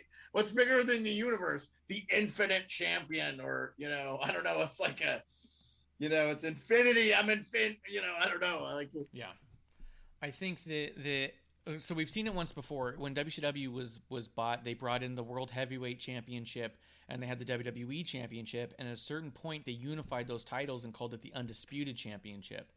At one point, the Undisputed Championship went back to being the WWE World Championship. And then at some point, they brought in the incarnation of the Universal. So I think they're going back to that concept of, but it sounds like they're calling it the unified title. Yeah. Are they going to make it like a thing where it magnets together? And I don't know. Anyway, real quick. It'll be a new design. I think it'll be a new design. Just in Time says, if you think about double positive, if Gable Stevenson, either Gable gets a win against Seth Rollins in his debut at WrestleMania, or Seth wins and makes Gable, that's true. We've actually talked about that a little bit just in time. And then we got another person that Kiro says coming through. With just an emoji is what it is. But yeah, I think so too. What Justin is saying, Gable's gonna look amazing coming in. I honestly don't think, and I think that this is my hot take. Cody Rhodes is not ready to be in WrestleMania as an entity. Yeah, no, I don't think we're gonna see Cody Rhodes at all. I don't think we're gonna see Cody Rhodes at all because of that fucking scumbag guy that thinks he knows everything about the WWE. Keeps saying it's gonna be Cody Rhodes, so we will definitely not see Cody Rhodes. Yeah. But what I'm saying is do you know much about Cody Rhodes as even a character? Nope, but I know about Gold Dust, and I know about Dusty Rhodes, who I love. Dusty Rhodes. Dusty Rhodes was awesome. So I think that what Cody did when he was away from the WWE was really raise his stock to the hardcore wrestling fan base, but I don't think that he's raised his stock to the general public or the general wrestling fan base, if I'm being honest. And I know that you could always argue that Roads to the Top and being on the Big Show and all that shit, or Go Big Show, whatever it was. But I think that realistically, I don't think Cody's in a position where his music hits, it comes out, and the crowd is just so fucking elated to see him. I think he comes out the Monday after and it becomes a big deal. Like, oh shit, Cody's back. What are we going to get? And he's got to build himself to that point, because even in AEW, where he was a fucking EVP, he never main evented any of their pay-per-views. He wasn't a main eventer on their own show. What if he comes back and is more in like a managerial role?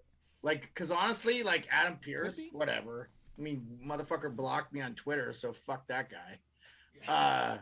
And Sonya Deville, it feels like they could just put her back in competition. She's been wrestling a little bit, so I'd be interested to see what happens there. I don't know how the fans feel.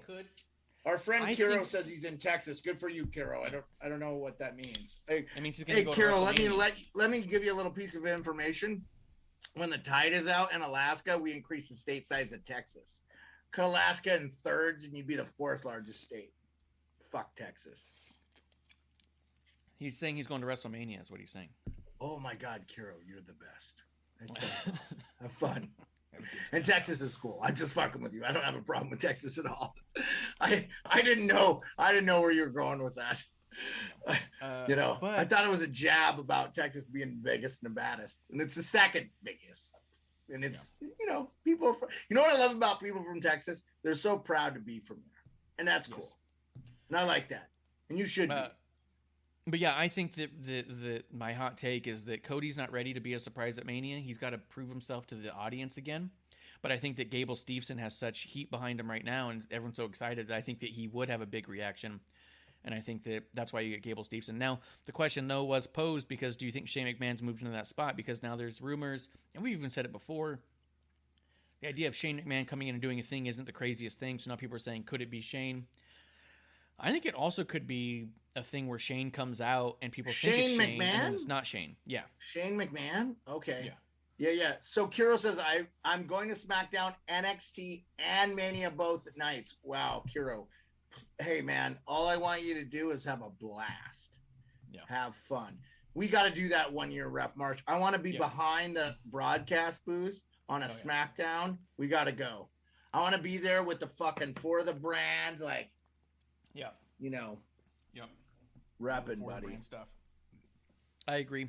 But, yeah, that's my take on that, is Seth and Gable Steveson, and Cody shows up on Monday, and I think that everyone's going to... Yeah, I agree. I don't think we're going to see Cody at WrestleMania. We talked about this last episode. I don't give a shit about Cody at all. I mean, nothing against Cody. Like, I don't know him as a wrestler or whatever. He seems like a fucking hard worker, almost cut from the Vince McMahon cloth. So I'm because I know he does other things. There's other shows and stuff he's on. I'm instantaneously always turned off by the neck tattoo. I think it's the worst fucking thing you can do to yourself. So that I don't like, but I would. By the way, is that a bamboo comb from Hawaii as you're combing your beard there? It's not bamboo, I don't think. Some kind of wood. It's really cool. I like it. Yeah, I like it. It's I need to comb my beard a little bit today. Good. I'm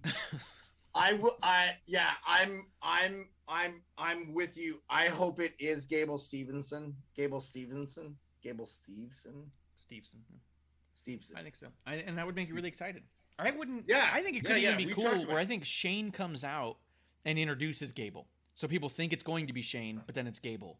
Why would it be Shane though? I mean, like Shane, I thought Shane was so random at at the Rumble too. Like, and nothing against Shane. Fucking love Shane. How old is Shane now? You gotta be on or in relevancy to be important. Like, Ref Marsh, you and I talked about Gable Steveson last episode, him winning in back-to-back national championships. I think he's a gold medalist. I mean, he's a very accomplished wrestler now, collegiate wrestler, So I'm with you. Like, I hope that's who it is. I think that would be a great launch pad for this kid, whether he wins or loses. It's going to be really exciting, and I hope it's Michael Cole and Pat McAfee on the call for that. Because, I just think that would be the best. Yeah. Because I want him on SmackDown. I think it would be great. And cool. Awesome, too, to see a young guy come out and be like, bam. And honestly, since Kurt Angle, we haven't seen a collegiate wrestler come in and really in fairness, that's not fair to to our friend, the Alpha Academy. He's a collegiate wrestler, but he went to NXT first, didn't he not? Yeah, he did. Yeah. What do you think about Sami Zayn and Johnny Knoxville? They did. Yeah, I mean that's a celebrity match. Johnny Knoxville is going to win that match, but it's going to be awesome. It's going to be a fun match. It's going to be like an old Mick Foley match. I think they're going to do a lot of crazy shit. So I'm excited. I'm really excited to watch that. It's going to be awesome. Yeah, me too, for sure. Let me see. The Drew, Baron Corbin, Xavier Woods. What about the Logan Paul? We're going to get to that in just a minute. Okay. That we haven't got. Oh, sorry. Yep. I jumped the gun there. Here, Austin Theory. I gotta take Okay. I gotta do a thing. Okay. Well, I do think that as we kind of wrap up SmackDown and move over to the Raw card stuff, we will talk about Austin Theory and Pat McAfee here in just a second. I do think it's really peculiar that they did announce that Ricochet is going to be defending his title this coming SmackDown before Mania, as well as Finn Balor was announced to be as the U.S. champion in the Battle Royal, also going to be on Friday, the Andre the Giant Memorial Battle Royal. I think it's weird that you wouldn't put the U.S. title or the Intercontinental title on WrestleMania. It just doesn't seem like it makes a lot of sense. I actually thought that by getting the titles off of who they did, that you're going to get either Finn Balor and Damian Priest in some sort of cool match, or even Ricochet and a number of people in some form of a ladder match. But we're not getting either of those titles on Mania, and I think that's really weird. Six Crow reminded me that Gable was drafted to Raw, but I don't know that matters. But yes, I got you. You said you were talking about the Ricochet being the Intercontinental champion and Finn Balor being the U.S. title holder. And they both have matches on the SmackDown before Mania, but not at Mania. And I think it's a little weird. Well, we're going to see those guys at Mania, are we not? I think they're still kind of announcing the Mania thing. Kiro says they don't have enough time to put the Intercontinental and USA title on Mania 2020 surprise. He's being I think they're totally going to have. They're going to have them. They'll have them. I mean, they'll announce it for like the kickoff or something? No, I mean, we got a Friday night SmackDown. I don't know. Shit, they got to. I mean, they got to have every title should be on the line at WrestleMania. There's no way it's not going to be. Those titles will be on the line. They're going to be on the line. It's just, you know what? Honestly, they're just letting the fans know. Kiro says, wonder what 4 hours of pre-show is going to have 2 hours both nights. Shit, I don't know if I'm going to watch all the pre-show, but like, we'll see. I wouldn't be shocked if the IC and the US title ended up on the pre-show. That wouldn't shock me if you had Ricochet and No. For WrestleMania, you're not going to have those titles on the line. Like for the actual, as I told our friend something's got to happen on the kickoff though. Premium live event, because she goes pay-per-view. I actually corrected her on Twitter. She laughed. I loved it. I was like, don't you mean premium live event? Shout out Stephanie, by the way. She's cool as shit. I gotta say this, man. Like, I don't. No, you have to have the titles. You've got to have those titles on WrestleMania. Like, those matches have to mean something. Yeah. Go back to what you were saying about the Pat McAfee stuff. Yeah. So Austin Theory came out, talked some shit on McAfee, and then hid in Vince McMahon's room. I don't remember McAfee doing a lot. Did I just kind of miss it, or was it just kind of a lower level thing? Yeah. So, was Raw, right? Are we into Raw? No, that was SmackDown. Oh, SmackDown. No, for SmackDown. No, I think there was. Did Pat come out and do his apology? Was not this last SmackDown? On SmackDown, Austin Theory talked shit and went and hid in Vince McMahon's room.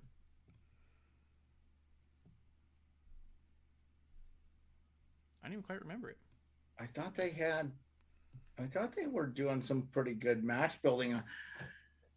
Because, dude, I mean, again, it's tough for me because I have Pat every day in my life.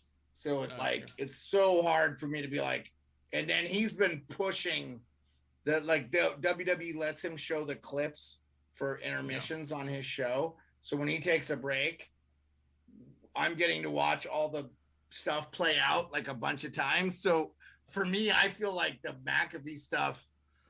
Yeah. So Six Crow says he chased him into the back. That was it. Okay. Yeah. But I figured that was just, they don't want anybody to get injured. Pat's been ketoing like a motherfucker. He looks incredible. Yeah. That's cool. Miss Fat Puna says, sadly, Marsh didn't win the trip to WrestleMania as an interviewer. Oh, man.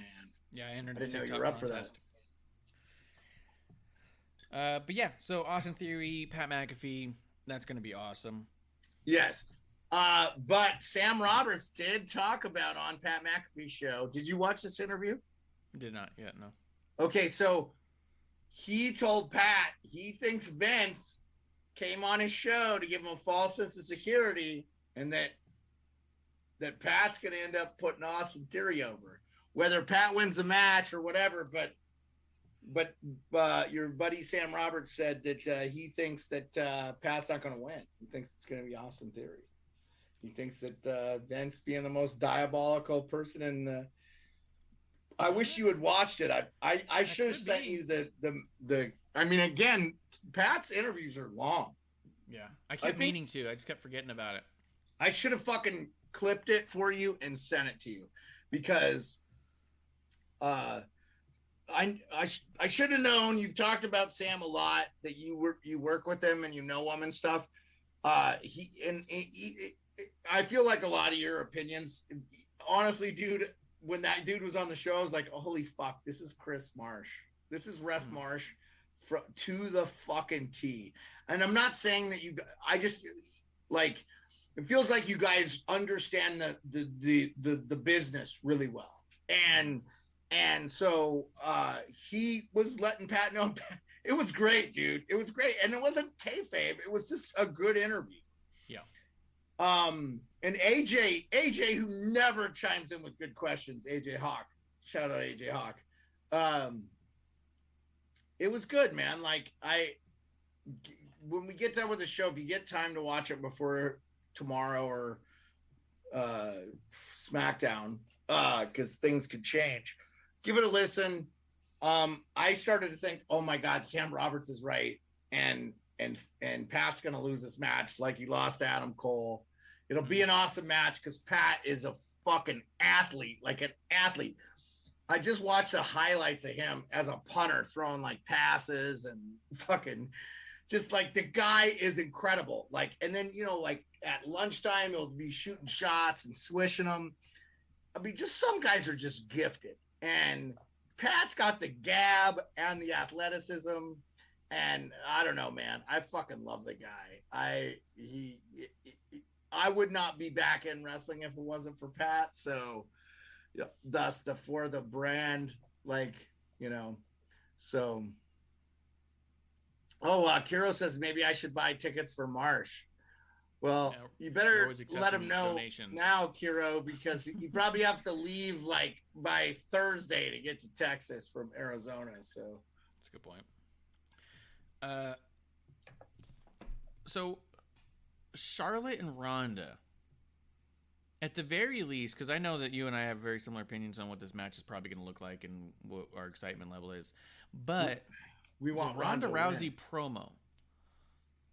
I actually like this way that Ronda speaks. It's coming off really natural. She's not overly overt and screaming. Like, I get annoyed. I get annoyed at a lot of the wrestlers who just scream into the mic nonstop. No, she did really good. I think, no, 100% awesome. Yes, great job. And huge rooting for Ronda. Like, hoping that Ronda, like, hurts Charlotte and we don't have to see her for a long time. Like, forever. I don't know. I don't know what they're going there. I think WWE has to be a little bit concerned about her commitment, but I think Ronda, if she commits like The Rock, and by all accounts, behind the scenes, she's fucking awesome. And I love hearing that. And so, oh my God, dude, I'm going to get a Ronda t-shirt. If she wins this and she does well, I'm going to push for her. I want to see her do well. As someone who struggles with mental health, and I know her family has had that, I'm rooting for her as the human, but I also am rooting for her as the sports entertainer, just so I don't ever have to watch that fucking hack Charlotte Flair wrestle again. I don't know. I mean, am I being a bad person by saying this? I almost feel like I'm being so over the top, but it's awful. She can't give bumps, Ref Marsh. Like in the match, like Ronda hits her and she's like, I am the Terminator. No, You're not the fucking Terminator. Why don't you watch a Mr. Perfect video and learn how to give some goddamn bumps, you fucking half. It's horrible. Oh my God, dude. I can't deal I could with use it. a break from her for sure. I'm Yeah. Yeah.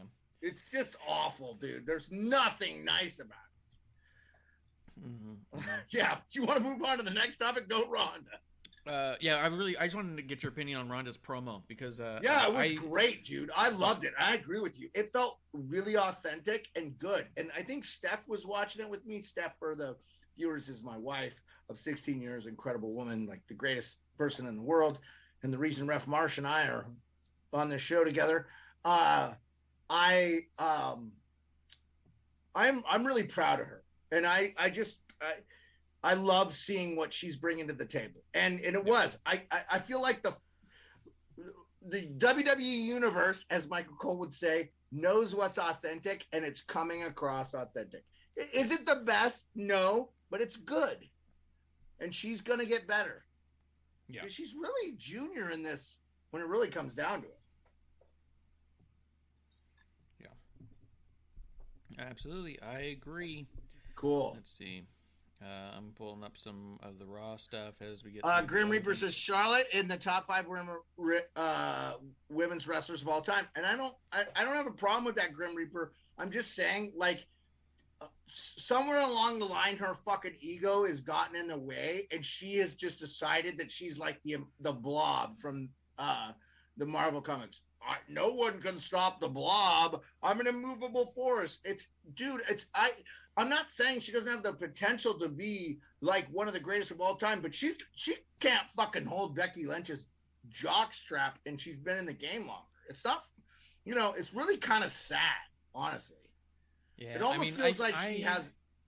I completely understand where people say that, but I would be honest. If I was making a top 10 list, I don't know that she'd even make my top 10 of most enjoyable talent to watch. Is she better than China? No. Is she better than Lita? No. Is she better than the Bella Twins? I don't know. I didn't watch the Bella Twins. Is she better than Natalie? No. Is she better than Becky Lynch? No. Is she better than Bailey? Is she better than Sasha Banks? No. Is she better than Bianca Belair? No. I mean, I would rather watch Dewdrop. I wanted to ask you a little bit real quick, since we're talking about women's wrestling. Nothing from Dewdrop here into WrestleMania. I'm a little surprised. Are we going to get are they going to give her a break and bring her back as Piper Niven? Are we going to? It wouldn't shock me. I wouldn't be surprised if we saw a lot more of her after Mania. But you're right, leaving her out of Mania right now is a little weird because she did so well. But at the same time, like, there's kind of a lot they're cramming in there. There's a match that we were about to talk about. A lot of people were having issues with because they think that it's lazy or something, but they talk about the Women's Tag Team Championship. Zelina and Carmella against Naomi and Sasha versus Rhea and Liv versus Natalya and Shayna Baszler. People are complaining about this. Why are people complaining about it? You hate good things? They hate good things. For one, they hate good things. For two, they want they think that it's shitty that all the women's matches are about titles, and they want the narratives. They want one-on-one matches with women that do not involve titles on the show, because we have other grudge matches and celebrity matches that involve men without titles, that the women should have the same. And I agree at the concept, but I also understand that, for one, this one match, 2, 4, 6, 8 women in one match, is not a horrible way to go about that. And I think that Dude, people name also... a wrestler from that match that you don't want to see wrestle. Like, every one of them are fucking awesome. What the fuck is wrong with you people that don't like good things? Yeah, and I get the idea of saying that they want more like grudge match stuff, and we got close to that with Naomi and Sonya at a potential payoff there. But I think at the same time, like, people, they neglect the fact that there is, for better or for worse, a very small number of women on their current roster right now. They need to grow it for sure, and they need to call up some people from NXT for sure, but it's not as deep a roster as their men's division. And when you're trying to get all the talent out there and you are trying to do the shows and you're trying to have the tag division, they want the tag team championship to mean something. And people were complaining before, saying to have the tag team belts just demolished and move on. Well, here's a match that has 8 women in it, and it's going to be an incredible match. And it's about something. They would have otherwise had the same match, but without a title. You know what I mean? So I feel like maybe I'm a mark for saying this, but other than the Pat McAfee match, which I'm a Pat McAfee fan, this is a match I'm most excited about. I'm so excited about this match because I think it's going to be so spectacular in the ring. And I'll tell you what, the women do get a lot less time than the men, but they always take advantage of it. I never hardly ever see bad moves, or it's always just so good. Okay.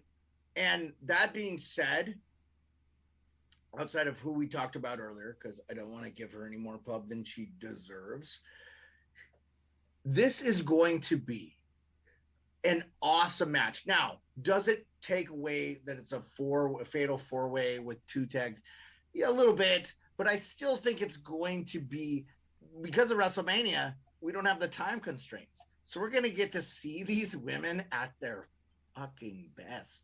And it's, again, guys, like me coming back in since last year, SummerSlam, I have just been, the women's storylines, the women's promos, and their matches, in my opinion, have been not only on par, but a lot of times better than the men's. Yeah. And I fucking love them. Like, those are the story. That's the stuff that I'm into. Six Grow said this match would have been better as a women's battle royal. Sure, that's fair. That's not what he said. That's not what he said. He said this match would have been the women's battle royal, not better than.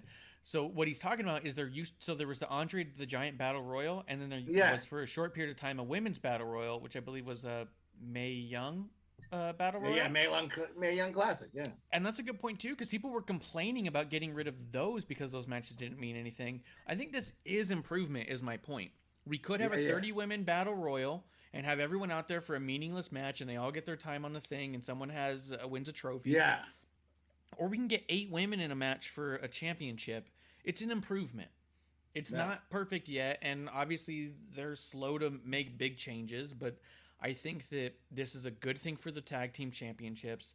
I think it's a good thing for every woman involved. I think that everyone in there right now, tell me Zelina and Carmella are not having the fucking time of their life being a team together. Okay, awesome team. Tell me that Naomi and Sasha Banks aren't having some of the most fun we've had in a long time. Awesome team. Sasha Banks. Like, you feel like they're almost under you. No, but I'm not. I'm not going there. This is awesome. Yeah. And how much fun do they look like they're having? You know what I mean? Like, dude, Natalie and Shayna Baszler, what a fucking cool team that is. Yeah, Natalya and Shayna are looking like badasses. They look like they're having a ton of fun together. Rhea and Liv Morgan, they might be getting married. They're having so much fun together. You know what I mean? Yeah, like, no, it's awesome. They're very, it's cool, man. That's what I mean. I'm in on it. I want to see this. I'm super excited about this match, man. Like, I am. Yes. I mean, I really want to see the Bianca Belair Becky Lynch match. Like, I am way excited for that match. Yeah. But this match is, again, the women's stuff is the stuff that's like, I'm like, yeah, give me more, give me more, give me more. 100%. And they know it. They know it. We're seeing all these girl wrestling fans in the stands and stuff. The pissed off fan. Remember the pissed off fan?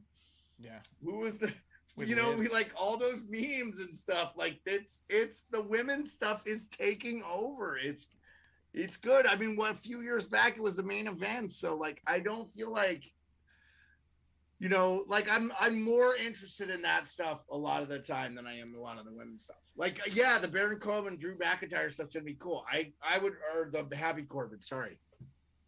Yeah, I would say you said I could watch that or this match. I'm gonna watch this match. Yeah, and I think that for me, I feel like I'd rather the tag team championships mean more than they've meant, and this does this. You know what I mean? We talk about a lot of times too, Ref Marsh. We said, why don't SmackDown have their own, but they don't have the time frame, so we just have the one women's tag team. I would be okay with two, but yes, they're putting a lot of meaning behind the women's tag team champion. I agree. And look at this. At the end of the day, we had 2 of these teams on SmackDown, and we had all these teams on Raw. You know what I mean? Like, if you had one championship, one tag team championship for each division for the women, you would be seeing half of these women half of the time. You got to see all these women twice the amount this week. Like, all I'm saying is that we're making small steps to make those tag team championships mean more. And I think one thing that WWE does, and maybe to a fault and maybe too often, is they have been doing this for 50 years and they perceive doing it for another infinite amount of years.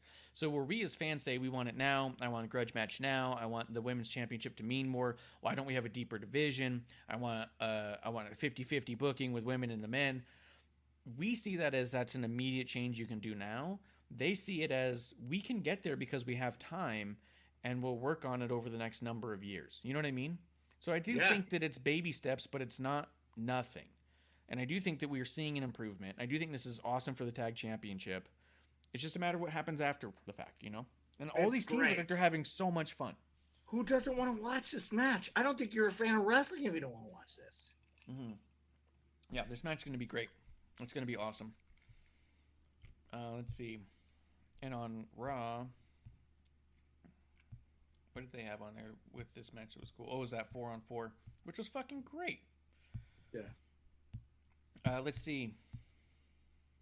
I mean, there's one thing I want to talk about from Raw. Oh, go ahead. I mean, the Becky Lynch Bianca Belair hair thing was fucking awesome. That was crazy, dude. Did you see the pictures that Becky posted today? No, I did not, but I don't care. My wife goes, it's a weave. So if you know that, I said, I don't know if it's a weave with Becky because her hair seems pretty real. Like, she goes, at first, I think she thought I was talking about Bianca. And I was like, I know her ponytail is not real. I get that. Like, that I know is not real. But Becky Lynch's hair is mostly real. So, and I thought Bianca in the heat of the moment, by the way, the fucking fans chanting, you deserve it. Again, how fucking good is Becky Lynch to do this? Yeah. And I mean, Bianca has to win. I want Bianca to win. But Becky Lynch deserves so much fucking credit.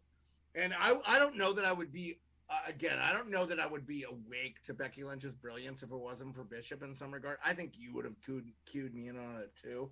But how fucking good is she at selling?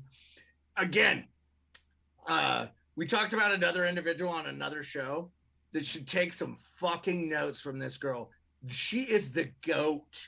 She is so good.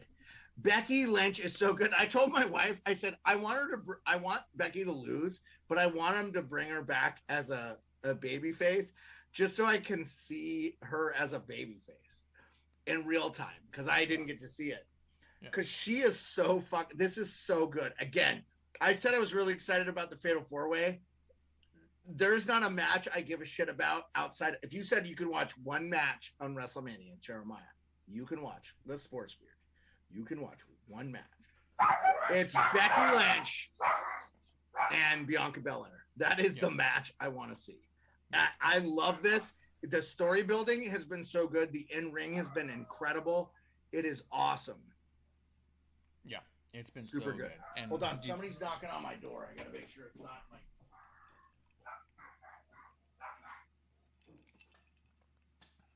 Yeah, the Becky and Bianca segment was awesome. I got somebody. And I ended up posting a little GIF of a goat. Like I found a redheaded goat that was getting sheared and screaming, and I posted that GIF and put #Raw. So yeah, I'm really excited for that match too. I think it's really Sorry, good. yeah. I think even in regards to if it was a weave, I don't think it was 100% weave. I think you got to have a mix of hair to make that happen. But yeah, it was incredible. The crowd's chanting "You deserve it" to me was so cool, just given the amount of people who've been saying since Becky Lynch came back at SummerSlam that the crowd was never going to boo her, doesn't want to boo her, that the heel turn's not working, that they're begging so much. And then at this point, you hear them literally chant, "You deserve it" for having her hair cut up and get attacked in the ring. So, yeah, Becky Lynch on all cylinders. It's awesome. And I think the idea of her losing at Mania is really exciting to think what she's going to be capable of doing on the other side of that as a character that's been so over and popular and has run herself through her own delusion, that the concept of whatever happens to Becky afterwards is going to be exciting to watch. You know? Yeah, I'm so excited. Brock Lesnar opening up the show the way he did was so cool. And then I thought it was really fun. So here's something that I thought was interesting that Is this truck door or? No, this is the jovial Brock Lesnar. Yeah. Yes, with the what? Yes. Oh my God. I'm with you, Marsh. So what I was about to say was something I've never seen. Because we've seen people have to interact with the what chants and figure out how to make it work. And this show leaned into the what chants more than any other single show. Because it wasn't just Brock. So Brock goes, "That's all right. Yeah, sing along. Oh, yeah, come on, be a part of it." And then Brock started feeding into it the way he fed into it at Pat McAfee's show. Remember, like, I mean, 100%, 100%. Because he was setting them up. Yes, no, because the way that he set up Pat and his buddies, I hunt pheasants, what? Yeah. Rascals, what? Like, he was doing the whole fucking thing. He was doing that same setup and wait for the crowd. And then he was smiling, laughing. "Go ahead, play along, let's do it." Then later you get Roman come out. And it infuriates Roman. "Don't you what at me," kind of a deal. And I thought, holy shit, the way, I forget the line he used. Let me see if I can pull it up. The line he used about the what chance, and he said, "I would also," and then he also says, "and I would kick Stone Cold's ass if he was here." Dude, it was insane. And then, to top it all off, Kevin Owens then Brock also Lesnar comes out. Huh? Brock Lesnar said he would kick Stone Cold's ass? No, Roman Reigns. Roman Reigns did when he came out and cut his promo. And then after that, Kevin Owens comes out and he starts egging on the crowd to scream what. It was fucking crazy, dude. Do you not remember Roman on Raw? I'll just say this. They all wish they could touch the hem of the garment of Stone Cold Steve Austin. As much as Roman is being pushed, he hopes he has the success that Stone Cold has. And cancer aside and all that stuff, I'm starting to appreciate his greatness. He's no fucking Stone Cold Steve Austin. So if you got to bring the guy's name up, you're not more important than him. He didn't bring them up. The crowd did. And the idea is not that is he as good or better than or not. It's the characters getting so mad at the fans that he's talking shit on their guy they're chanting about. You know what I mean? Yeah. Which Sure. is awesome. And I thought it was brilliant because it also was a complete dichotomy to what Brock Lesnar did. Brock Lesnar was doing the opposite. Oh, yeah. Oh, and Stone Cold's even going to be there at Dallas. Well, that's why I say dude, would you be disappointed if Brock won? Like, I you're wouldn't be disappointed on either one. No.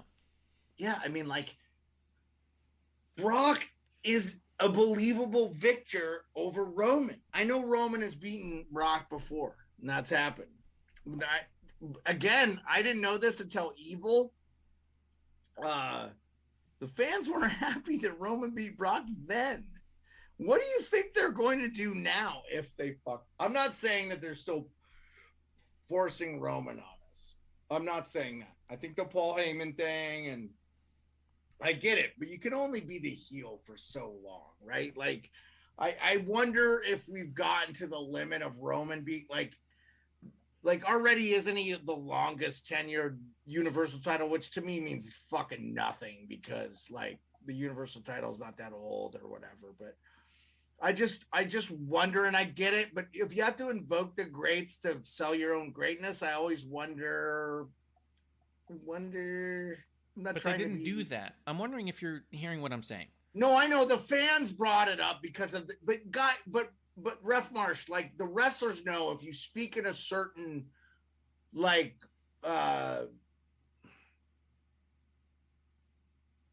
If you have a cadence, if you had the right cadence, yes. if you speak in a certain cadence, you can get that what chant back. Right.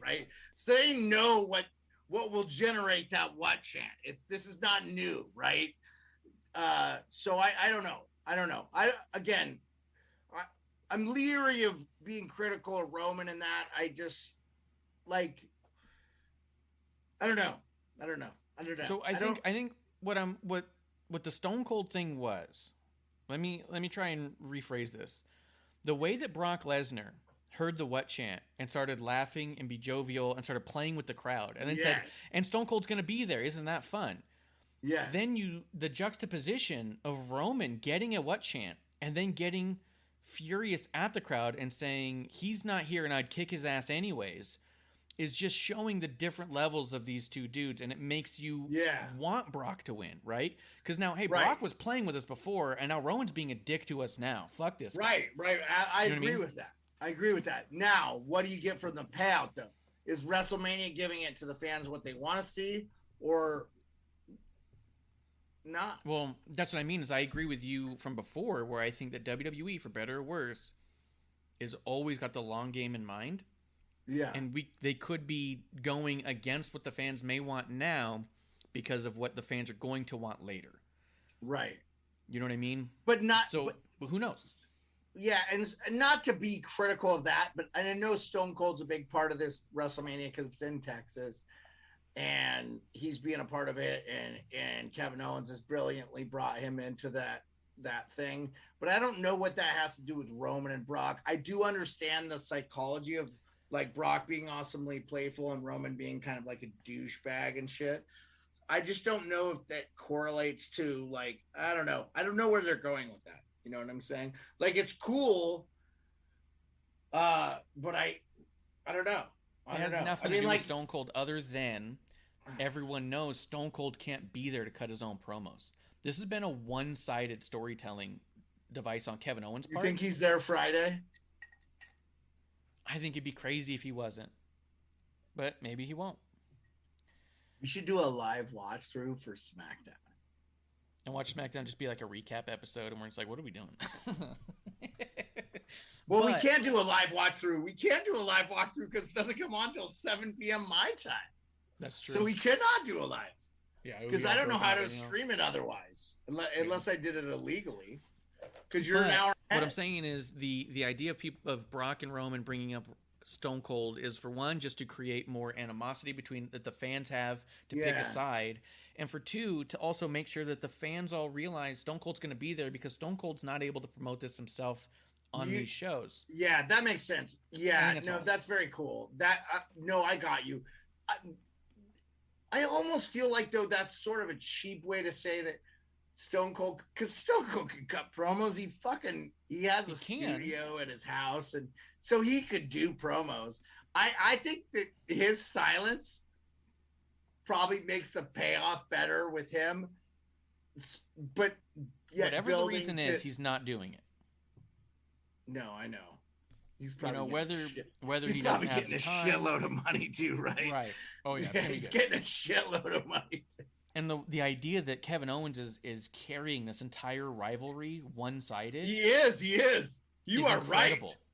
No, he's doing so good. That's part of me where, like, I'm such a huge Stone Cold fan. I told you last week.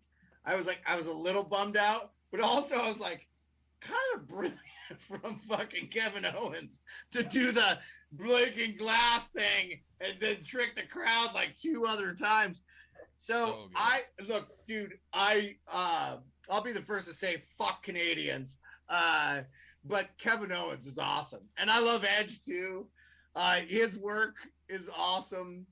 what he's doing with the fucking age. That's a match too. We didn't even talk about that match. I'm super like the storyline. I was like, but like Edge is doing such a good job. Like he turned heel so fast. It's almost not fair. Yeah. That's how good it is. And then that match is going to be fucking incredible. It's going to be incredible. I'm so fucking excited for that match. Six Crow says, didn't Cena carry his story versus Undertaker? Six Crow, if you don't know about me, I've been gone for a long time, so I didn't even see Cena. Yeah. But I love fucking Cena because he's so good in The Peacemaker, and I love him. And honestly, like I know Roman beat Cena, but that story was kind of thin with him from what I saw. Because Cena, I'm gonna count you out here in a second. Count me out. So Six Crow is asking, didn't Cena carry his storyline with versus the Undertaker? I think it's more directed to me because he knows that I saw it. The answer is Cena carried an entire storyline with the Undertaker up to Mania once too, and that's exactly the point. That Kevin Owens is the next person to do that and do it well. Kevin Owens is on that level. No, fair, Six Crow. I think I'm sorry. I didn't see it, but I think Kevin Owens is fucking incredible. He's awesome. When it comes to promos, when he came out with the bald cap, when he came out with the bald cap and the beard, I was like, I could be so cold. I could be so cold. Wait a second. It was so good. He is so good. And you know what? Ref Marsh, I don't know if you saw, it runs at the same time as Pat McAfee's show, so you may not have, but it is on the cock, as Pat McAfee would say, Peacock. The Rich Eisen show. Rich had the legend Stone Cold Steve Austin on his show, and I don't know if we talked about this last episode, but Steve talks about Kevin Owens and running his mouth, and there's a little bit of story there. So Six Crow says he's great. I don't know if you're talking about Kevin Owens or I'm such a big fan of Kevin Owens. He, first of all, is I'm glad the stunner didn't go away. I mean, outside the RKO, it's such a great finishing move. Yeah. I'm glad it's still around, in some capacity to pay homage. I'm wearing a broken skull hat, so I have this belt. And Ref Marsh knows this. I have this belt. So I'm a huge Stone Cold fan. Let's play this out in all its glory. Mm-hmm. And then the backside for the fans here. But they're doing an awesome job pushing this along. And the idea that I think some people were complaining that the idea might be that it actually closes the show, Stone Cold and Kevin Owens. I don't see that as a problem. I understand people have an issue that the women aren't going to close the show, but it's also you have Stone Cold in Dallas. You're what do you think it's going to? Well, I would not have a problem with Bianca and Becky Lynch closing the show, but Stone Cold and Kevin Owens closing the. Well, you don't think we're going to get Roman and Brock as the final match? So it's got to be Roman and Brock. Kevin Owens went full G.I. Jane too, said Jedi Dick Sensei. I don't know who you are, Jedi Dick Sensei, but that's a good one. That's true. The bald cap. But night 2 is going to end with Brock and Roman for sure, but night 1's ending with Stone Cold. And I understand it could be cool with Bianca because Bianca's from Texas too, I believe. So I think that she'd still get a. Is she Tennessee? And I got that backwards. She went to University of Tennessee. Okay, so maybe she's Tennessee. But yeah, I think it's just. I mean, you're not going to get a bigger reaction at the end of the night than Stone Cold standing tall in Dallas with 100,000 people in the audience. So I think that it makes sense, but I get it. People want their faves to have everything every time, and is what it is. Yeah, but I don't know. As a quick circle back, because I know that you didn't get to see it all as it kind of played out. In Roman's promo, he was really breaking down a lot of the history that they had. Old matches where Brock opened up, got him bloody, got Roman bloody and stuff. I thought that Roman's promo did an awesome job of explaining how personal the Roman character takes all the Brock Lesnar stuff. And it actually, to me, I thought made the whole thing seem that much more exciting, and even more like long-term details. You know what I mean? Yeah.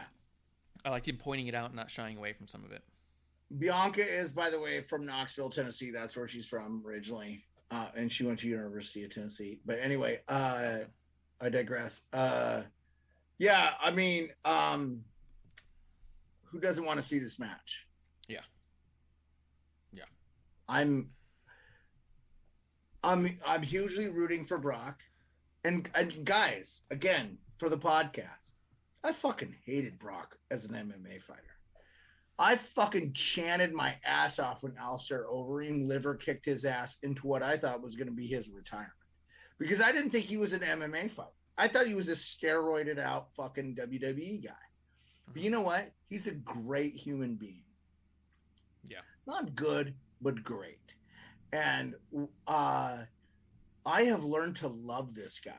And from my perspective, I really want, I get Roman's overcome cancer, you know, I get that. I feel like Brock was kind of the uber heel forever. And again, I missed most of Brock's career.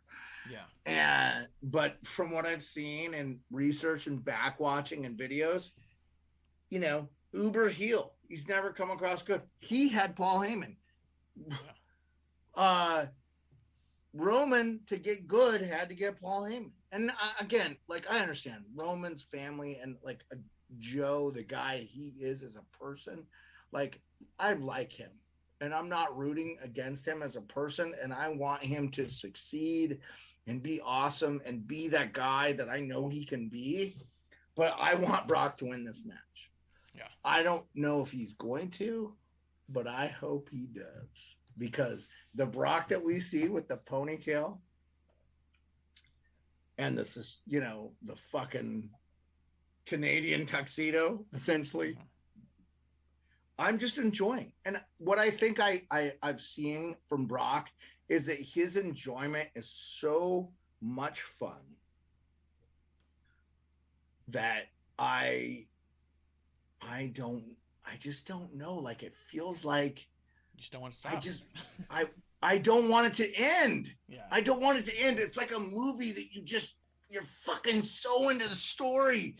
You're like, it's so good. You know what? That's why long form TV and stuff and is becoming the norm. People are loving that because, you know, all these books they adapt to movies. Everybody's like, it sucked. It's never like, of course it sucked. It was a 1,500 page book. You can't, you know, put that in a 2-hour movie effectively. We all want the long game. So if Brock wins, I don't think it wrecks anything with Roman. Roman will get his title back. It would be great. And then we could carry on the Brock. Now, I don't know. Does Brock stay on? Because we have Bobby Lashley. We have, Ref Marsh mentioned my favorite wrestler of all time. No, just kidding. Yeah. Greatest ever do it. Yeah. He mentioned Drew McIntyre and stuff like that. I don't know. I'll tell you though, we're starting to see tiers. Like, and there's always been this in wrestling where you've got the lower level guys, but sometimes those lower level stories are incredible and then they end up building into something big. I just don't know where this and that's what makes it so fun and exciting. Like, so I can't wait to tune into WrestleMania. Before this promo by Roman, I would have said that I think that the Roman character has to hold on to that title because he's got to make those numbers big. Yeah. But after that promo, and he pointed out that he already beat Brock Lesnar's record, that was the point. The point was to say that he had all these little one-ups over Brock. So now I do agree that I think that he could lose it and it wouldn't hurt that character's story at all because he did the thing he needed to do. As a character, he had to beat Brock Lesnar's record. You know what I mean? But as a character, if he were to lose it now, he'd get it back. Ref Marsh, what about this? Because I'm telling you, as a fan of the babyface, I'm a sucker for it. I'm a mark. Yes, I know. Thank you, fans. What if Brock wins as the babyface and Roman comes back as a babyface? Oh my God. That to me is going to be so incredible, and he could do it. He could do it. He has the ability to do it. I don't know. We'll see. It'll be interesting to see what happens. But you don't think that will happen? I don't know. I think that it's. But it's even more if he did, possible well, now than I don't before. think. Do you think Roman comes back without Paul Heyman? I think that would maybe no. So he wouldn't come back as a babyface. But regardless, he could win that. He could lose the title at WrestleMania and win it on Raw anyway, right? Right. But what I'm saying is, I think all that stuff is possible because of the fact that he pointed out in this promo that all of those things were to get one over on Brock. That all of it's been this big, petty, personal thing against Brock this whole time. And since he's beaten Brock on all those levels, right now you could see the destruction of that character in such a sense where you could take those little pieces away and the character still will be strong and be able to get back what he once had. Where but before why that not? promo, it would have been an issue for his character to get to here. Well, Ref Marsh, the only thing I have this question for you because I don't know. Why not like make that a thing as part of the story though? Instead of like someone like you grasp that because you just understand the history and it's so enthralled in you and you're like, oh yeah, but fucking he already beat Brock's thing and that makes it good. But you get that, but like how many percent? Like you're giving the audience way too much credit, in my opinion. Oh, Roman said it, not me. Okay. He said it in his promo. You know, I've beaten his record here. Okay. I took his advocate and turned him into a wise man. You know, I did X, Y, and Z. He pointed out all these little things he did to be above and to be better. And then on paper, to be the one who's above Brock Lesnar on every given number metric, right? Right. So you could now, where before I would say he needs to have that as a character. Well, he's got it now. So now he can lose it and still be a strong character. So yeah. I'm Even a if lot he more open lost to the it, idea though. of him losing. Even if he lost it though, let's say he lost it at day one, which I think was probably the original idea. Because wouldn't he have broken his record by then? You know, he's been the champion for like fucking 3 years or 2 years or something. I don't know what the numbers would match up, but Six Gross says I think Roman's last hurdle is to beat Brock at WrestleMania. Okay. Could be. Yeah, I have thought the whole time that Roman was going to beat Brock. Well, because I think being the first unified title holder could be big for Roman's character. Right. Where it wouldn't mean all that much to Brock's character long term. Yeah. I think Roman's going to win. I want it to be just an awesome match. Yeah. I think you get F5. He'll get Suplex City'd a bunch. But what's Roman's finishing move, by the way, though? That's one of the things I think Spear. like. And the Is that guillotine it? he I added. mean, that's really Goldberg's though. Like, I mean, like. Yeah, but he's better at it than Goldberg. He does the Superman punch. He does the spear. Yeah, he but does Goldberg the guillotine. invented it. I'm not, you can shit on Goldberg all you want, but like Goldberg did win like 187 matches in a row and shit or whatever it was. I don't know. I got you. I think Roman's gonna win. I think It was also Edge's. Edge's finish was a spear. Yeah, as well. Edge had the spear too. Yeah, Edge is a It's incredible. an established mean move. Yeah. So the only other thing that we didn't talk about, and it's pretty brief, just concept-wise, almost it looks like it's going to go up against Bobby Lashley, and Bobby Lashley made his big return. I actually like the idea of this. I was excited because you know what? Ref Marsh, I was thinking about this as I was watching Raw or SmackDown. I was like, man, what's going on with Bobby Lashley? Boy, it would sure be nice to see him back. But I thought he had a legit injury, and it seemed like he did. I don't know. So. My hunch would be that he had a legit injury, and the timetable of return was just too close to call, and so they didn't want to push anything one way or the other until they knew.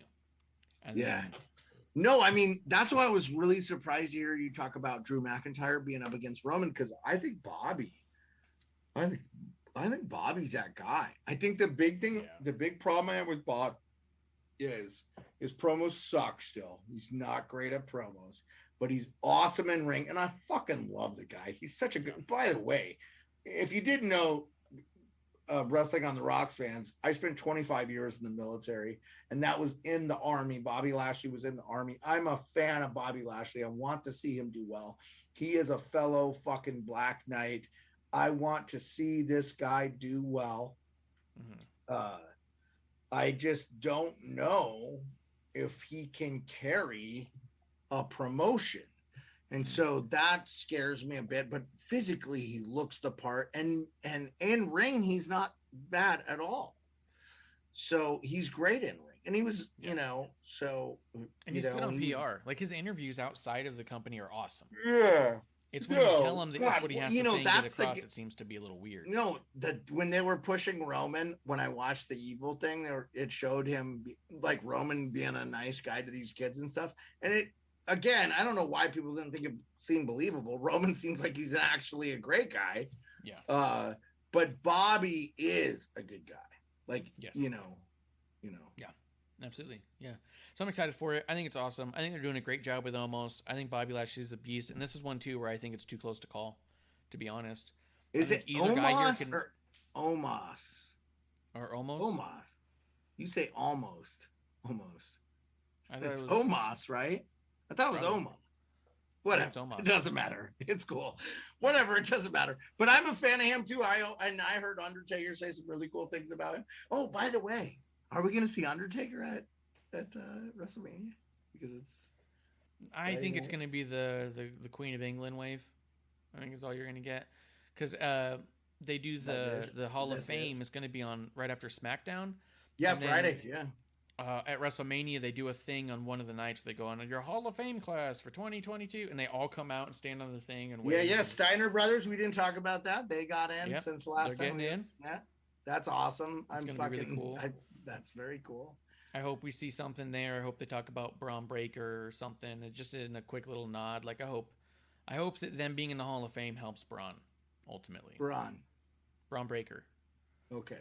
That's Rick's kid and Scott's nephew from the Steiner Brothers. So I think that them going in the Hall of Fame could be really good for Braun Breaker's career, to be honest. How old is he? Is he still up and coming? Is he in the Indies? He's in NXT.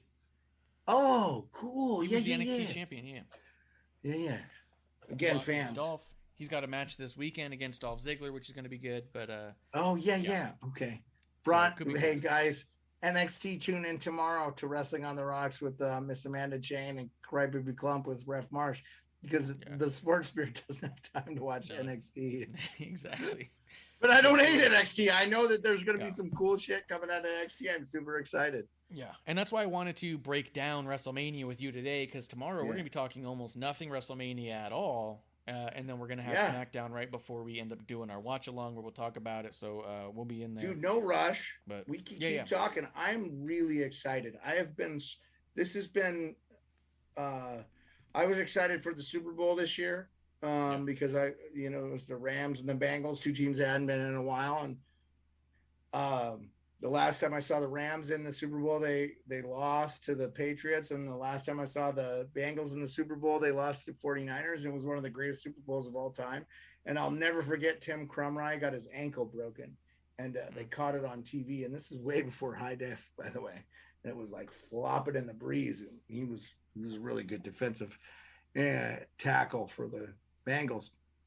But I've been so excited about this because I'm not partially in. I'm all in when it comes to Wrestling on the Rocks and being a wrestling fan and a WWE fan. I'm so excited for this WrestleMania. It's going to be so much fun to watch with Ref Marsh and all the fans that come in and watch with us.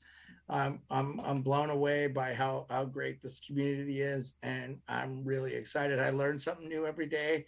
I always want the good storyline, but I love the good matches in the squared circle too. It's going to be so much fun.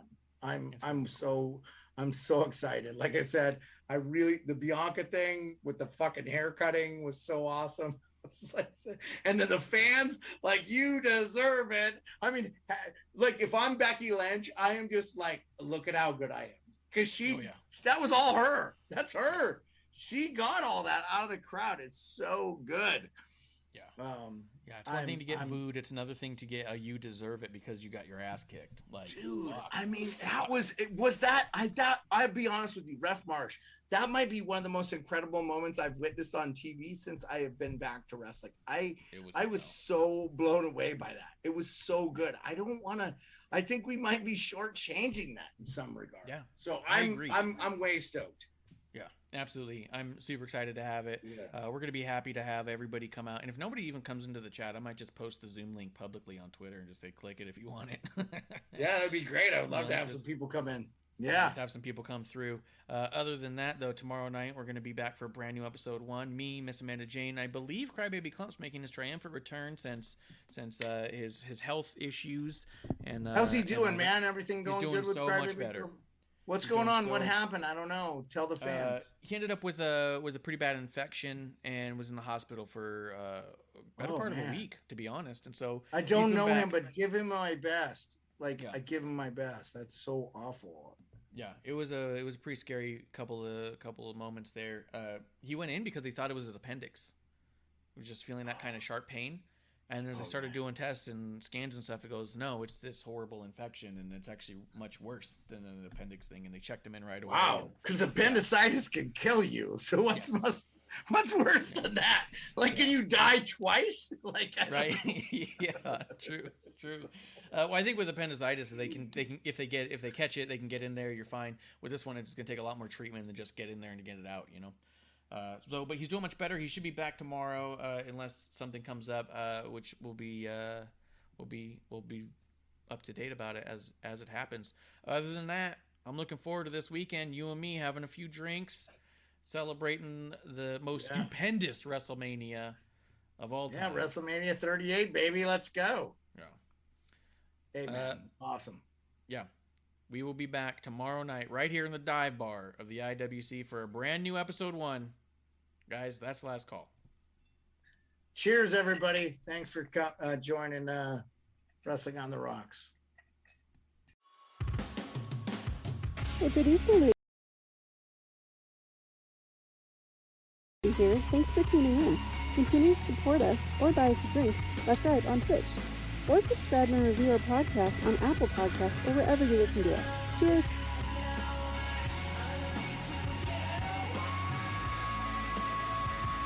I would never have a drink with Wrestling on the Rocks.